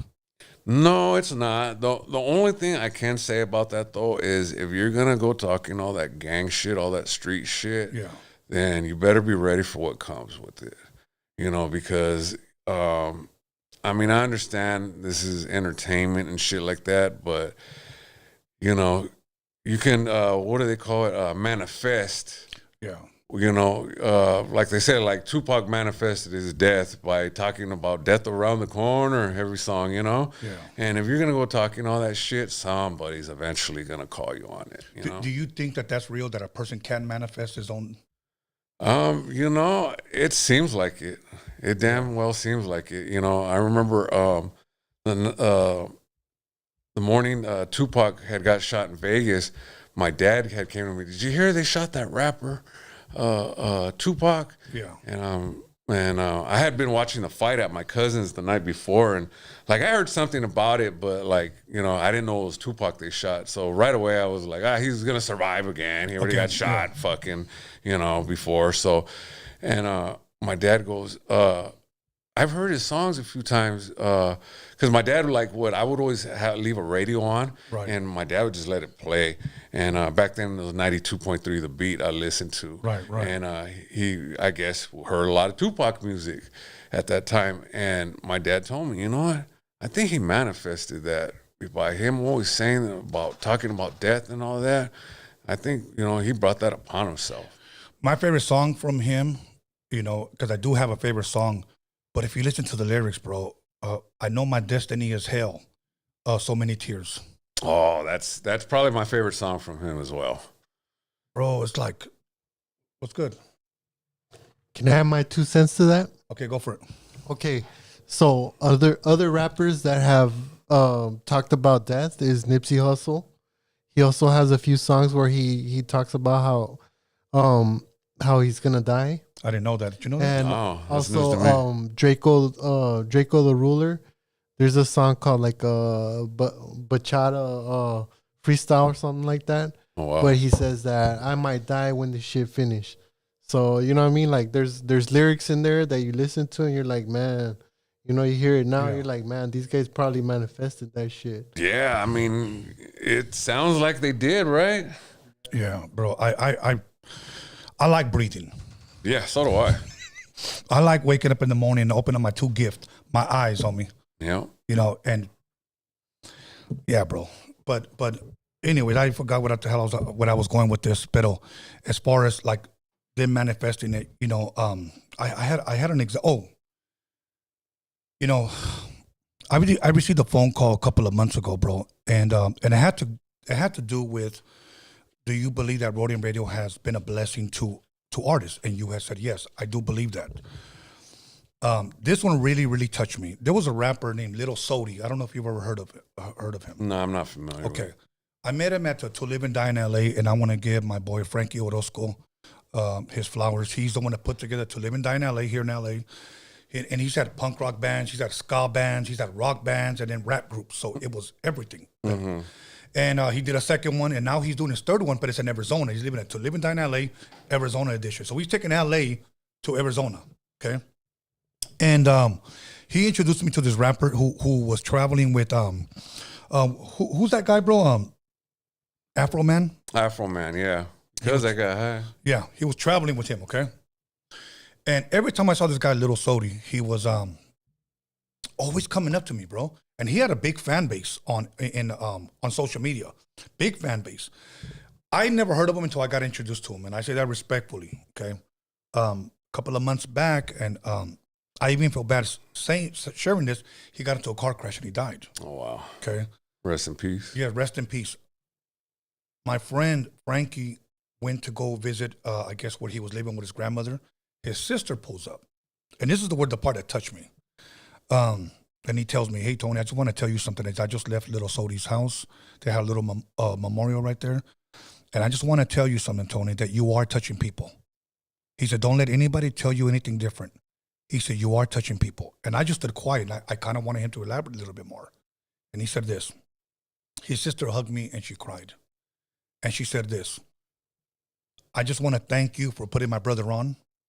He says, "And I also want to thank Tony A for putting him on Roadium Radio because that was, for him, a big thing for him." She said, out of everything, to live and die in LA and Roadium Radio was his, like, I got there. Yeah. Man, I didn't even know what to say, bro. He goes, "So I'm just letting you know, you probably didn't know you touched this man." He said, "But you are touching people. You know, your platform is reaching people and is influencing people." So I said that to say that as podcasters, we need to be careful what we say, bro. Yeah. Okay? Because let me tell you something, we could influence leaders to go forward and win and protect their family, make that money and chase their dreams. Or we could be a Cheeseman Jerry Springer show and lead weak men into destruction, bro. Yeah, and that's, as an observer, man, I've seen a lot of these podcasts coming out, and that's what it feels like, man. It's just like, it's the podcast wars at this point, man. It's just like, fuck. I mean, everybody's, just going in on each other, and, I seen when, you and American Cholo and Lucky at Hoodstocks, and then you guys were all one nation under a groove at one point, Yeah. And things were good, man. And I thought the future was looking up for our people, and just took a quick turn left somewhere, and that's unfortunate. You know what? I've never changed. I stayed right here. I have the same address, and I'm not hard to reach, bro. But for some reason, some people just decided not to talk to me anymore. I don't know if they saw me like competition, but I will say this, and I've said this to my team. When we first started this, I didn't know what the hell I was doing. I didn't know if anybody was going to watch. Then it took off. I said, thank God for that. Okay, we have a voice now. We have a platform. Our people are now going to shine. We're going to shine light on their career, on their music, on their craft, whatever. Okay. So I always told them, the moment that I feel or we feel that we're in competition with somebody else, it's a wrap, because they didn't start this way. It started pure and organic. It didn't start out of competition. Yeah. So I'm not looking for an artist like, okay, because he's going to have that rapper over there, I got to find a bigger rapper because he's going on at the same time as me. Yeah. So I don't care about any of that, bro. I wish them all well. If anybody has been a day one from Roadium Radio, I will say this, that I've always encouraged our people, and I said this, start your own podcast. Be a voice, shine light. When I open the door, guess what? All I want you to do is come into the door and leave the door open for the next man. Don't shut it. Yeah. Because I've had raza rappers that have told me, drunk, fuck that. As soon as I go through that fucking door, I'm locking that motherfucker. Shit. Yeah. And that's why we're always going to be where we're at, Yeah. Alex, really quick, do me a favor. Bring my Kawama, bro. And then bring him a beer. I don't know if you want a beer, bro. Okay. Bring my Kawama 2 regular beers and abrelatas, bro. So, you know what? When you get a chance, bring me a napkin, because this fucking water right here started dripping. Anyways, man, so, okay, 2023 is almost over. What can we expect? Any other single before the year's up? Yeah, I got another one. Like I said, I'm on this 90s trip, man. So I got another song that I want to drop called Take It Back Like the 90s. Okay. And basically letting motherfuckers know that I may be an older cat. I may be, more calmado nowadays, but I will take it back like the 90s if you fucking push the right buttons. You know what I'm saying? Now, why are you, okay, and I have if you could open that door, I should have worn a sweater. Here you go, big dog. Why are you on the 90s tip, and there's nothing wrong with that, instead of on this new trap shit? Well, I did do a track that, was sort of like trap style. How did that do for you? It was cool. I mean, I'm versatile as an artist where I think I could fucking flip whatever the fuck I want. And I think I ripped it. It got a little review on Spliff DTV. And, I don't think he fairly judged it, but hey, that's my opinion, Salud. Okay. But did he diss you? Nah, he just like, oh well, he needs to practice this, practice that, and I'm like, wow, fucking, that's the first time I ever heard that kind of shit, But do you think that maybe it was the style of trap music that maybe he felt you didn't sound good at, but maybe he thought you were dope in your own lane, but now that you're venturing out with this trap shit, maybe he's like, I'm not feeling this style of his? I think what it is just that he couldn't. He wasn't gonna give me kudos all the way across because it was. It just wasn't gonna. He had to say something to knock me down a little bit. You know what I mean? Okay. And I mean, I could be wrong, but because I honestly think I fucking ripped that shit, fucking like a motherfucker. And you listen to the when he's doing the reaction to it, the verse 2, I fucking gassed that shit, and they're like, "Oh shit," but he didn't say nothing about it, And so I'm like, "All right, whatever, fucking, I ain't tripping, fucking, you gotta, teach their own." Okay, I'm gonna ask you a question that I don't think anybody has ever asked you, so I'm kind of like gonna twist your arm on this one. Orange County, talking about Orange County. Yeah. Top 5 Chicano rappers on your list. Not including yourself, because I know you will include yourself. Do you have a top 5 Chicano Orange County? Oh man, you are twisting my arm with that one. Shit. I think the best lyricist, the one that got the best MC, is probably Too Big from Brown Minds. Okay. He's a cat I've worked with, and homie got skills, man. Really? Yeah, he got skills. I can't take away skills that Doughboy Tony got. Okay. Shit, I know I'm gonna forget somebody. Lottie's the G's a good solid rapper too. Absolutely. Let me see, that's what, 3. We got shit. My boy Cynic, man. I don't know how I was forgetting Cynic. Cynic's pretty solid too, man. Okay. And number 5, man. Don't be generous. Be honest. Yeah, I'm trying to be honest, brother. Oh shit. Who else? Well, that's telling you right there, bro. Okay. If that's all you. Let's add you number 5. Okay. All right. Cool. Okay. That'll work. Now, do you have? I don't think I asked you this last time. Do you have top 5 Chicano rappers across the board? Period. Shit, bro. I'm fucking guilty of not fucking keeping up with the Chicano rap, to be honest with you. Okay. Number 1, I have to say, we're always gonna probably at this point, like I said, probably Baldacci, man. Okay. Next one that got the skills is Cujo. After that, I'd say now Westmont. Yes. Westmont's up there. Who else? I gotta say Dopey. Dopey's fucking got some heat. And then how did I forget fucking Exclusive, man? Exclusive 805, man. Fucking okay. He just got out, man. So not too many people have heard about him because he's new to me. Yeah, I know he's new to a lot of people. Check him out, man. The boy got fucking heat. Exclusive 805. Exclusive 805. He got heat, man. So, Okay. and you know, I first was vibing with him in Wasco, and we were kicking rhymes back in Wasco together, and that's how we linked up. And so he did, I think, about 9 years or so. No shit. Yeah, and you know, he was putting out little freestyles and shit while he was down, and I had some homies of mine that were busted with him and shit, and we had talked, you know, here and there. But he came out, man, and he dropped that song, Switch It Up or something like that, and that shit's hard as fuck, man. Yeah. Top 5, if you can, San Diego Chicano rappers. Okay, my opinion would be Shadow. Okay. Then would be Night Owl, Mm-hmm. Little One. Can't forget Rob, and then probably Little Weirdo. Okay.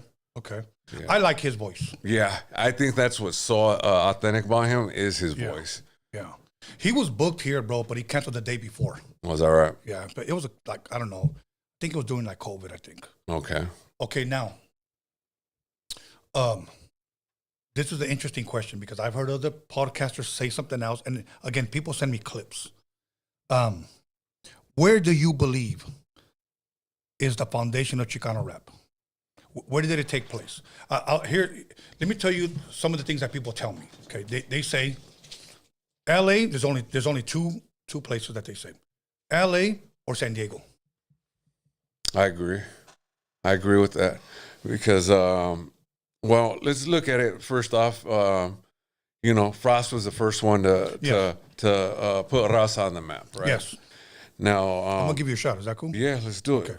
Okay. Second was I would say Lighter Shade of Brown. Okay. Which I've heard they've had ties to Orange County, they've had ties to Riverside, shit like that. Yes. And then next up to bat was Frank V. Yes. Proper dos. Yeah, and that's how I remember it, you know? Yes. And then after that, you know, you had Slow Pain, ALT, Nino Brown. JV. Yeah, JV. Oh yeah, I forgot about JV.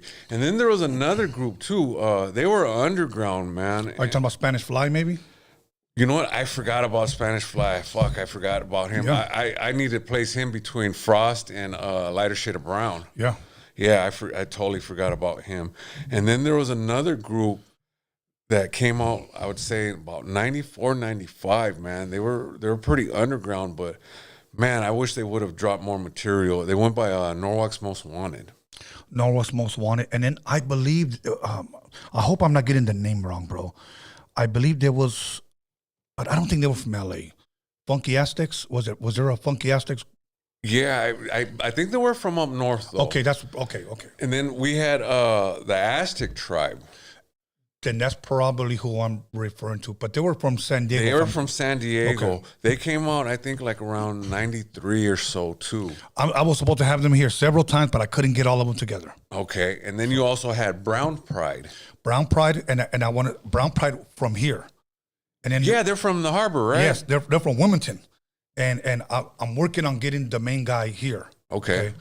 And then there was Brown Side, 1997. Yeah, Brown Side as well. Yeah, and isn't it funny that back then, and I shared this in the documentary, how back then we were on the airwaves. Mm-hmm. We were, yeah. We had record deals. Yep. Okay, we were on MTV. We had Lighter Shade of Brown doing commercial with Selena. Yeah. So here comes the 2000s. So now I'm asking you, where did all that go? You know, and this is just my opinion. Not Yes. everybody's going to agree with this. In 2000 or so, we got a lot of the, what I'll call the swap meet rappers that they all decided they all wanted to rap. They all wanted to decide, you know, they wanted to put their hood on. They all wanted to fucking use the same material that Mac 10 or Westside Connect use, the same kind of beats and shit like that. And, you know, a lot of them just didn't have no skills, bro. Let's just be honest. No skills, and some of them, they had no creativity, bro. No creativity at all. And that whole like bunch came out like from like 2000 to like I would say maybe 2008 or so, and you know, and mostly it was like from 2000 to like 2005, and that right there is what I believe turned a lot of people off to raza being in hip hop, right? So now, and this is just my opinion, man, and you know, I hope people don't take this as me being racist or anything like that, because that's not my goal. But I think that being that this is a black art form and a black culture, that they have become gatekeepers and have decided who they want to let in. So they ran with the narrative that Mexicans can't rap. Yeah. Because based on those artists that, you know, the swamp meat rappers, like I call them, and they, you know, want to totally avoid the artists, you know, that really got talent, the Misfit Sotos, you know, that's another one I forgot to mention, man. Yes. Misfits talented too, so, you know, I don't know how I, you know, skipped him, but, you know, they don't like to give their flowers to a lot of artists, and I think with, you know, being that they're gatekeepers, you know, they don't want to share the money, man, you know, and that's, like I said, my opinion, I could be wrong, but, you know, we do know that raza is the number one supporter of hip hop. Hip hop. Yes, absolutely. You know, we buy the merch, we buy the tickets, we buy the concert, we buy the VIPs, we buy everything. Exactly. Okay? So my thing is, why are we still on the outskirts of this thing that we call hip hop, the rap element? Do you think we lack the talent? I don't think we lack the talent. I don't think it's the talent that we lack, man. I just think it's, like I said, we got gatekeepers, man. Yeah. We got gatekeepers that don't want to let us in through the door, because now that means that we got to share, that they got to share the money flow, you know, with somebody else. And the fact that we keep knocking each other down, you know, and the crabs in the bucket. The crabs in the bucket, man. And there's crabs in the bucket in podcasting right now. Yeah, exactly. And like I said, wherever we go, brother, it's there. It's there. You know? Salud. Salud. Salud to you guys.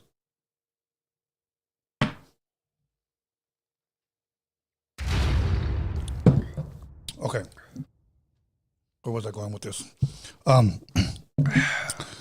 There was another thing that I was going to ask you.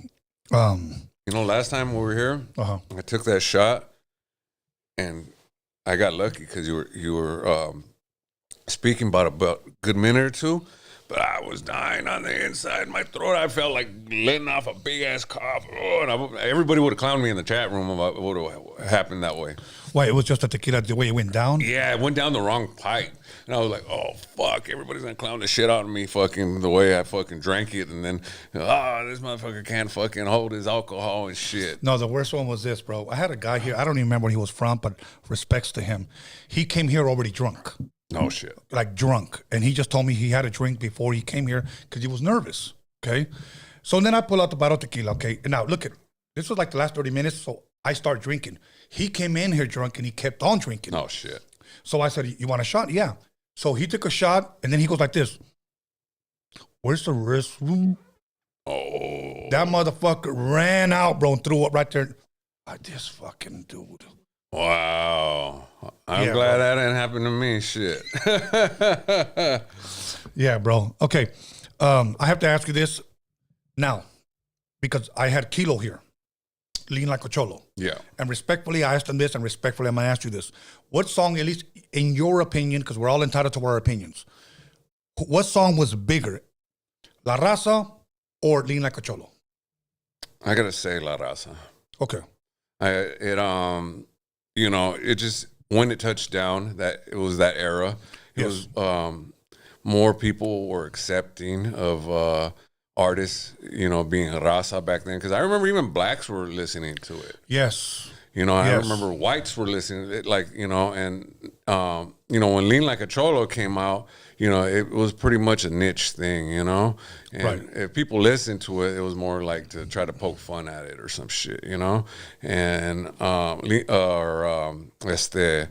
Raza, man, it just, everybody was grooving with it, you know? Yeah. I mean, it was, if I could say it this way, bro, maybe you could help me, correct me. It was like mainstream hood. Yeah, it was. And that was just that era too, man, because, you know, fuck, the 90s were just a trip because, I mean, how much fucking gangster shit was fucking on the airwaves, man? Okay, we had La Raza. Not only the way his mic presence, his delivery, but also flowers to Tony G for bringing that fucking solid ass track. Yeah. That shit was dope. It was just fucking an amazing song. Then you have proper those he didn't say Chicano power, he said Mexican power. There was no if, no buts about it, bro. It was like Mexican power. And then you had, you know, our dance shit, our groove shit, Lighter Shade of Brown, Sunday Afternoon, Homies, Latin Active. Now we got people dancing and shit. It was just a beautiful time. It was. So I just kind of gave a hint on where the documentary is going, okay? And I chose a specific era because the reason why I don't want to say too much, bro, and I'm going to be real with you, bro, because I know motherfuckers bite, bro. Oh, yeah. That happens all the time. Okay, and I don't say too much because a dude listens, oh, that's what he's doing. Look, if anybody wants to drop a documentary for me, go for it, bro. Do it. But I'm going to drop mine. Mine's going to be different. Yeah. Okay? And, you know, my thing is this. When it comes out, what I want to do something special. I want to premiere it for everybody who donated at a theater. That'd be dope. That's what I want to do. Yeah. Here's another thing that I'm working on, which I'm not done. People don't consider this. I'm doing the soundtrack. There's no rapping, but it's just all instrumental shit.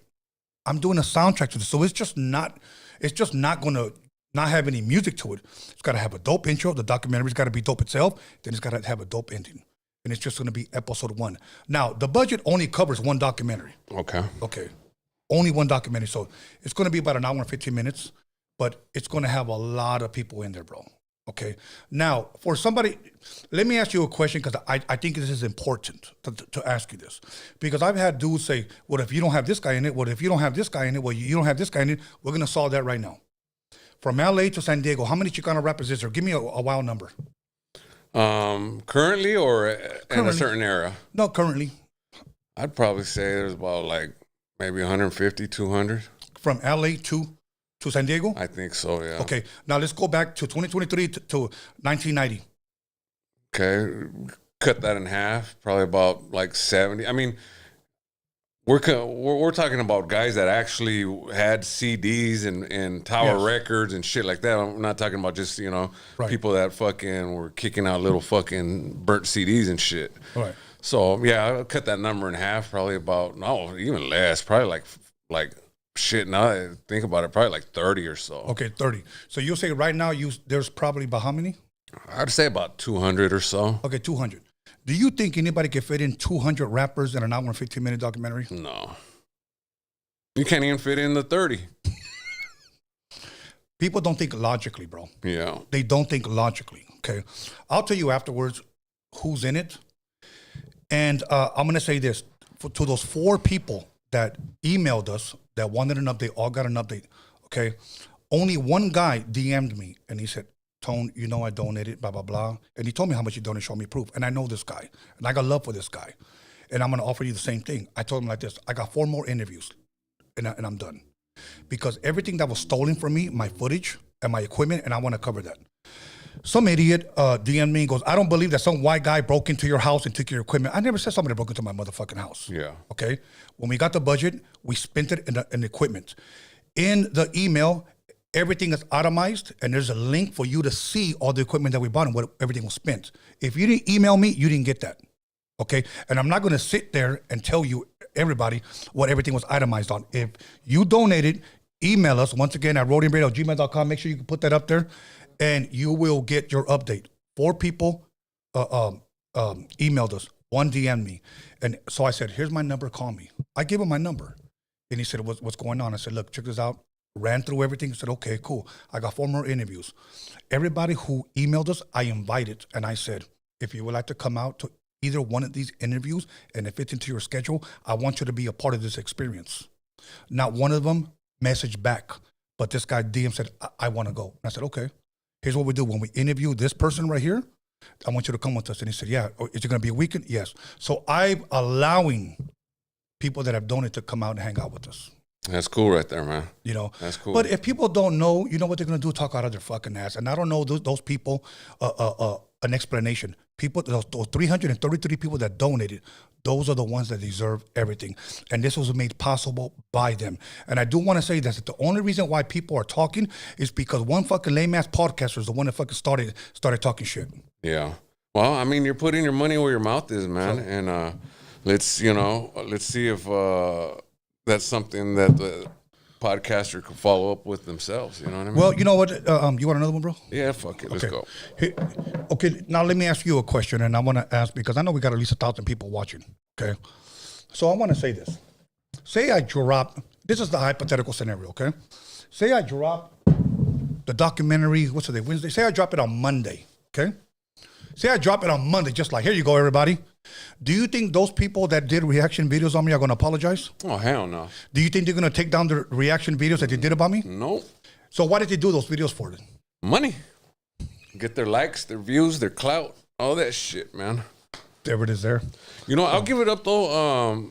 You know, I was talking to Clown from Loked Out TV, and, you know, he's one of the ones that he had been covering this topic about the documentary.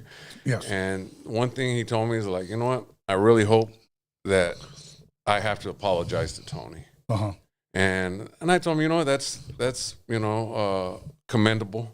You know what I mean? Right. And you know, that's what he said. You know, I really hope, you know, I get proven wrong, because, you know, I rather see the documentary and see him, you know, prosper than, you know, having to fucking keep making these fucking videos, you know? Bro, I want to hurry up and just finish it, bro, but I have to be mindful that my team of 6, okay, well, one of them I won't include into the production. They all have jobs. I have to work around their schedule, bro. Yeah. I'm the only one that doesn't work. Yeah. I live off of what I do, okay? So I have to work around their schedules. I'm not making no excuses, but what I am saying is this. You have the right to email me and get an update. And if you want to be a part of this experience, well, we film our last 4 interviews, because I'm going to say his name because this guy was a thief. He used to work for me, a guy named John Elkins. So I remember him. Okay. Yeah. He's the one, now, to cover the whole thing when they say, I don't believe some white guy broke into your house and stole your equipment. I never said he broke into my house. He had all my equipment and just left with it. That's what he did, and he left with all the footage. So we had to reshoot all the footage that he took, and even some of the music that we started to produce for the documentary. Okay, he knows what he did. Yeah. Okay. Did he bounce out of state, or what happened with him? I don't even know what happened. I had to go to his mom's house, and his mom said we haven't seen him. Last I heard, they said he moved to Hemet, and then somebody said now he's in Arizona. So I don't know what the hell he's doing, bro. But his name is John Elkins, and you know who he follows? You know who follows him? Miss Pac-Man. Oh wow. Yeah. Huh. So they're in cahoots, and I'm going to leave it at that, bro. Yeah. Fuck that dude. But that's the guy that ripped off. So out of my own fucking pocket that people don't know, I had to go out and buy fucking cameras so that my team can work. Yeah, and another thing, too, is, you know, he's not out here trying to clear his name neither. You know what I mean? That's something, you know, people need to also pay attention to, that, you know, obviously there's got to be some kind of truth to it, because he's not exactly trying to say that he didn't. Well, and I'll tell you after why he won't.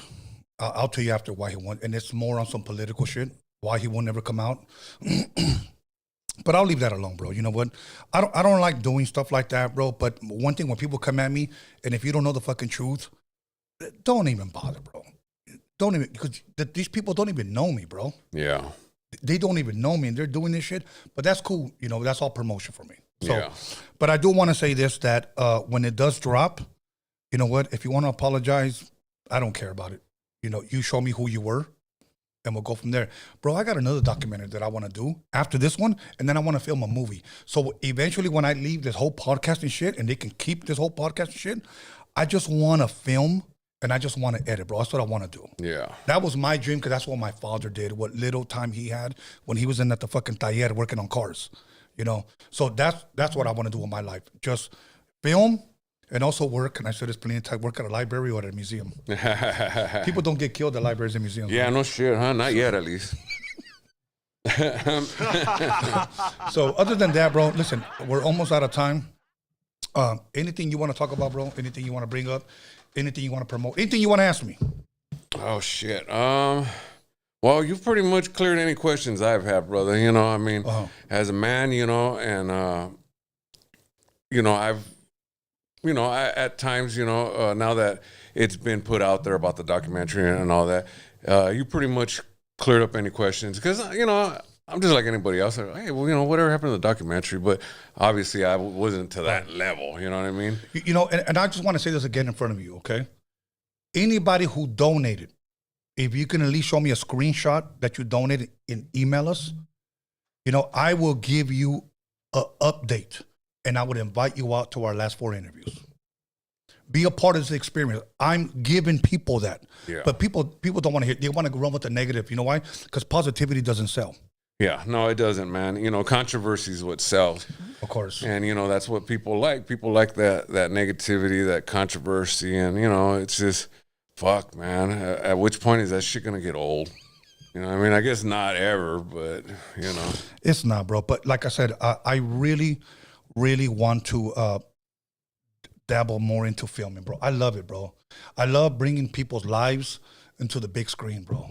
Yeah, shit. You know, I got a homie, man, that he's known on Instagram as the water archaeologist. That's a dope ass fucking name. Yeah, and he's gone to all these different barrios and talked to the residents, the people, the old men, the families that have been there, and he's gotten all the history of all the different neighborhoods in Southern California, right? That's beautiful. Yeah. And I've been telling him, man, we need to document this shit, man. We need to fucking somehow put this, you know, either in a book or in a film or something, because now you're the last one that has this information. Mm-hmm. And, you know, like, for instance, a lot of people don't know about, like, that Water Alpine and the one that Dodger Stadium was built on. Those 3 different barrios right there. Yes. And a lot of people won't know about those barrios unless, you know, the story gets told. You know what I mean? You know who somewhat kind of does that, bro? But more through photography, and I have to give him his flowers, Esteban Orio. Esteban Orio, yeah. I've had him here 3 different times, bro, and it's been a blessing to have him here and like talk with me, bro. It's like, bro, you know, one thing about podcasting that if you were to ask me, Tony, what is it one thing you love about or you like about podcasting is that I get to learn from people like you, bro. Yeah. You know, we probably would have never have met unless this was created. Yeah, that's true. And it's a beautiful thing that you share your life with me. Be Real has come here 4 times. Stevan has come here. Prayers, who's married to Kat Von D, who's now become a Christian. Oh, wow. Yeah, I heard about that. She got all her tattoos taken off or something, right? No, I don't know about the tattoos because some of her arms are just straight black. Oh, yeah, that's right. But she threw away like her witchcraft books and all that. Little Easy, Yella, Lonzo, Tony G, Joe Cooley. Now, if you would ask me this question, Tony, what were your favorite interviews? Ask me that question. What are your favorite interviews, Tony? There's 3 of them, okay? And this is in no particular order, but these are ones that meant the most to me as a DJ, as being in the industry, and as being a producer. Violet Brown, number 1. And I always encourage everyone to go listen to Violet Brown's interview because by people here in the West Coast, she is considered like the godmother of West Coast hip-hop, bro. Is that right? Yes. Or some people just say just hip-hop in general. She's the kind of woman, she was like, oh, you know what? I was just talking to Hammer. You want to talk to him real fast? One of those guys. Hey, you know what? Eminem just called me. Do you mind if I take this call? She's one of those people. Wow. Okay. Second one was Joe Cooley. Joe Cooley. That was my DJ mentor. Wow. Okay. Then one guy that I saw growing up as a teenager, whom I never got a chance to hang out with, and I idolized this guy, bro. Tony Gonzalez. Oh, yeah. Yeah. Not too long ago, I was in a studio with him. I was in 2 days with him, okay? And we were mixing down Magic Girl's music for when she performs, okay? Mm-hmm. Bro, not only did I interview him here, but to sit down with him and to pick his brain, bro. I mean, not only do I respect the man, but I also look up to this man because I thought that this guy was a musician on the turntables. Being a DJ, that's what you like. Wow. Yeah. So I've always said this, and I'm gonna say it again. I believe that Joe Cooley and Tony G deserve DJ statues in LA. Oh yeah, definitely. Tony G, man, he follows me on Instagram, and he's always real supportive, man. Very supportive. Yeah, and I respect that a lot because a lot of these OGs in the game, let's be honest though, they don't support lesser known artists or smaller artists. You know what I mean? And so for him to go and support an artist like me, that means a lot. It truly, truly does, bro. That's why. I want to say this. When people, I was walking to the bank. Okay, there's a Union Bank right around the corner. It's a Longshoreman Bank. I walk the streets of my neighborhood, bro. I truly, truly do. I'm not hard to find. Yeah. I walk. I go to this diner down the street. I go get my coffee, my 2 eggs, my 2 bacon, my hash browns. Okay, and I go get my $20 out. There's one guy pulls up. Tony, hey, what's up? I don't go on one day without somebody recognizes me for this podcast, okay? And I, what's up, man? Can I take a picture? I'm like, yeah, I'll take a picture. He goes, man, my lady's on the tram. And I was like, dope, man. And he goes like this. He looks up on me. He goes, I'll see you Friday at Club Roadium. Bro, that was a beautiful thing, bro. Like to have love like that, bro. Yeah. Like it's a beautiful, beautiful thing, bro. You know that I have yet to have anybody in person ask me about the Chicano Rap documentary? It's all. Yeah, and that's... You know what I mean? That's totally understandable. You know what I mean? Most of these people fucking, they got internet balls, basically. But, comes a person, they're a whole different person, I'm going to do this one-time thing, okay? The one-time thing. Maybe I shouldn't do it. Honestly, my whole team. Fuck it, do it, dog. No, my team's probably going to disagree with me. Do this shit. But if anybody has made a reaction video of me and wants to come on the platform and ask me questions, I'm giving you an invitation right now. Hey, there you podcasters go. You guys got questions? You guys want to talk to the man? And DM me. Put my tag up, bro. Face to face. Yeah, put our tags up. There's the opportunity. Yeah. And then we'll leave it at that. Yeah. Okay. All right. Other than that, it's already been 2 hours, 10 o'clock right now. I'm going to take me that shot because I'm home and I can drink. So other than that, and Alex, you've been slacking on this. Okay, cool. He's got to go back to the shop and fix a car. So yeah, hey, I got to drive home, so I'm good at this point. Hey, you know what? He actually works at a body shop, bro. Is it a body shop or what is it? No, it's say it on the mic. Say it on the mic. Auto repair shop. Auto repair. So if you guys need like a smog illegally, I'm only playing. Actually, my dad does. He needs smog, brakes. For a while, he was selling eggs. Oh, wow. Yeah, we're still selling eggs. Oh, yeah. Shit, I might have to hit you. You take ABT, bro? Yeah, we take everything. Not human, but regular chicken eggs. Other than that, can I give some shots? Well, yeah. You want to wait? No, some shots out, like to. Oh, shout outs. Okay, I thought you wanted the shots. Yeah. Okay, shout outs, bro. No, but let me take. Hold on. Yeah, I gotta drive home, so I gotta chill on the fucking shots. Okay. But now let me ask you this. Once again, anything you want to promote? You said 2023. You got one more track coming. Yeah. What can we expect 2024? 2024. Hopefully, I'm fully recharged, got my money better, and we're just gonna come fucking like we did in 2022, man. Because 2022 we were dropping videos and songs left and right, Yeah. I got a track coming out with my boy George Perez. We shot a video for it. It's called Tacos, and it's for his comedy album. So that's another thing that we got going on. Are we talking about regular tacos or the pink taco? We're talking about regular tacos.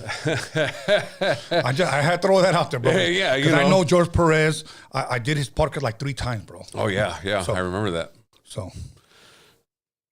Yeah. So 2024, can we expect visuals? Visuals are important. Yeah, I'll definitely be dropping some. I definitely like to, just be creative on everything we do, man. I don't know if you ever peeped out that song we had called "Pull the Trigger," man. It was basically a homage to that song "Push the Button" by Nucleus. Hamas? A homage. Oh, like playing homage. Yeah, homage. Yeah, that's the correct word. I thought you wanted some Hamas shit. Oh shit, nah, fuck yeah. I don't even want to touch that subject right there, bro. Might get fucking exactly. hit with the fucking drone from somewhere or some shit. But yeah, we did a homage to the that group Nucleus and that song Push the Button. Push the Button. That's a fucking dope ass fucking song, bro. Yeah, and it's called Pull the Trigger. So we gangstified that shit, man. See, everybody thinks that Nucleus is just wiki. They got way better. They got some dope ass shit, man. Yes, bro. Yes. So yeah, we did the visuals on that. I think that's a real underrated song. I had sent it to you, and you had told me, "Hey, you should try to get it on a TV show or on a movie." That was your advice to me when I sent it to you. Yeah. So no, I remember that shit now. Yeah. You know what I said? I see this on the movie fucking track. You know what's funny, bro? Not you're just unlocking my fucking brain. When I first heard a lot of Misfits shit, I told him I hear this shit on movies, bro. The thing is that a lot of times we just don't have the right connections, bro. Yeah, and that's exactly what it is for me, man. I need to get out there and fucking join SAG or do some shit, you know what I mean? Now, I'm going to say this to your producer. I don't know if you want to do this, but your voice is very unique. And I know you know that, okay? Yeah. If you ever start a podcast, even if it's just audio, bro, if you just be like, yo, this is Oak Creep, and we're about to slip into some Smokey Robinson cruising. Make sure you guys tap in. Don't forget to hit that Cash App. You know, blah, blah. Bro, that shit can work, bro. Yeah. That shit can work. Shit, I'm trying to remember who was Slow Jammin' James. Okay, Slow Jammin' James, you know what? If I ever start a podcast with all slow songs, yeah, I already got my name. I'm not going to say what it is because motherfuckers be biting. But bro, you got that voice, bro. Oh, shit. All right. I'm going to have to start fucking... We're going to have to start working on that, dog. Like, people are going to start mailing you wet pennies. Yeah, well, you know... I'll be like that for a while. Yeah. Get the Febreze. Yeah. Solid albacore tuna in water. Fucking pescaderia right there, like a motherfucker. Siete mares, huh? No, I'm telling you, bro. I think that will truly work for you. I just think that's one of your gifts, bro. So. All right. I'm definitely going to have to look into it. Ivan, let's look into that, dog. Yeah, seriously, bro. Seriously. So, okay, so you're going to have some visuals, 2024. Visuals are big, bro. Yeah, that's the name of the game. Okay. But, and I'm not trying to disrespect anyone, but creative visuals. Yeah. And that's, I mean, I look at a lot of the videos nowadays, man, and fucking they're all cookie cutter. No fucking twerks. The girls twerking. Fuck, enough already. Yeah. Same lowriders, same fucking it's cars. True, bro. Yeah. Girls twerking in fucking slow motion, blowing fucking weed smoke in the fucking camera, throwing fucking fake $20 bills, having a red cup with nothing in it. Yeah. You know, it's like, stop rapping in front of a liquor store. It's got to be creative because you know what? I like different. So different is what catches people's eyes, bro. Yeah. So I want to encourage you to be different, bro. Your voice is already unique. So you know what? I wish you nothing but the best in 2024, bro. Thank you, brother. And I same likewise, man. Thank you, you put in a lot of work, man. And, you know, a lot of people don't understand. You've been doing this consistently fucking every week. You had a new episode of not 2 or 3 new episodes of whatever you're podcasting. And I don't think people understand how much of a grind that is.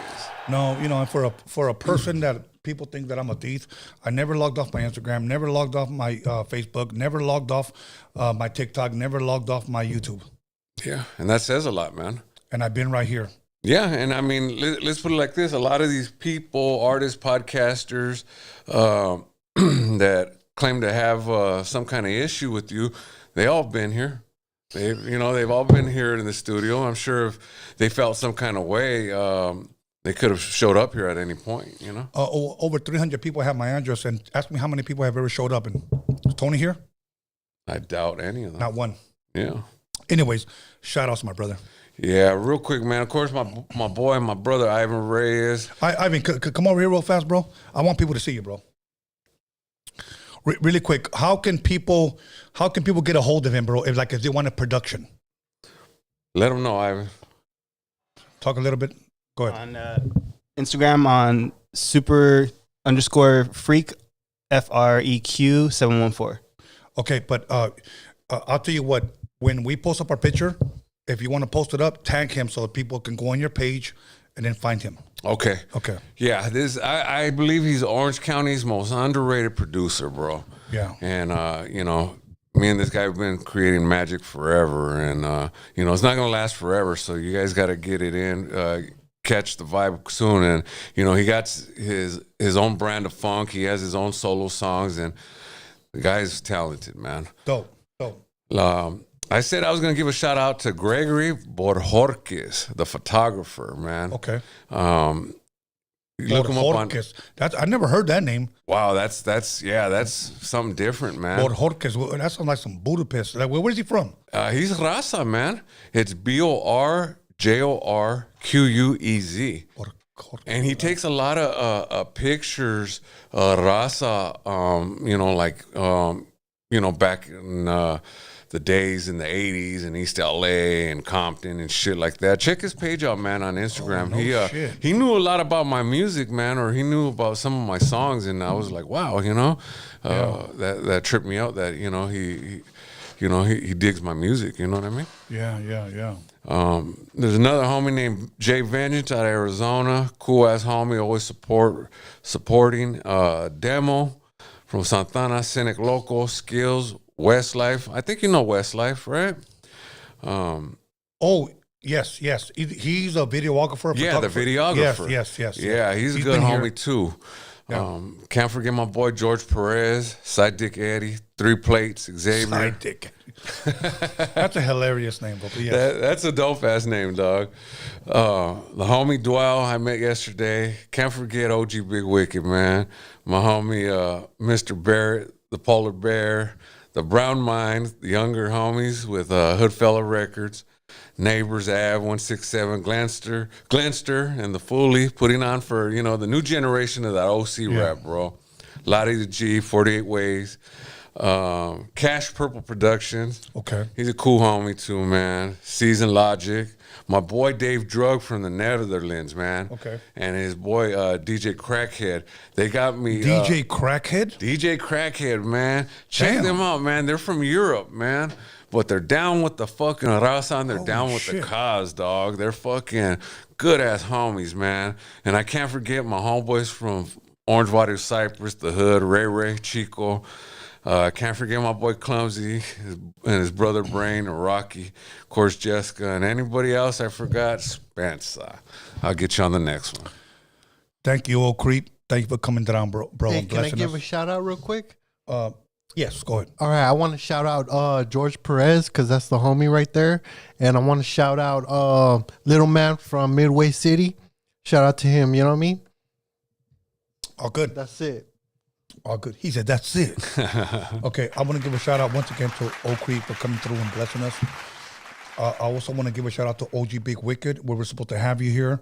We haven't talked in a minute. Again, we got lost because my page got deleted and I started a new one in January. Lottie the G, much love, much respect, bro. Thank you for, you know, I think he was here not too long. We filmed a video here, and then he came through. Wilmington had the Wilmington Car Club, and he came through.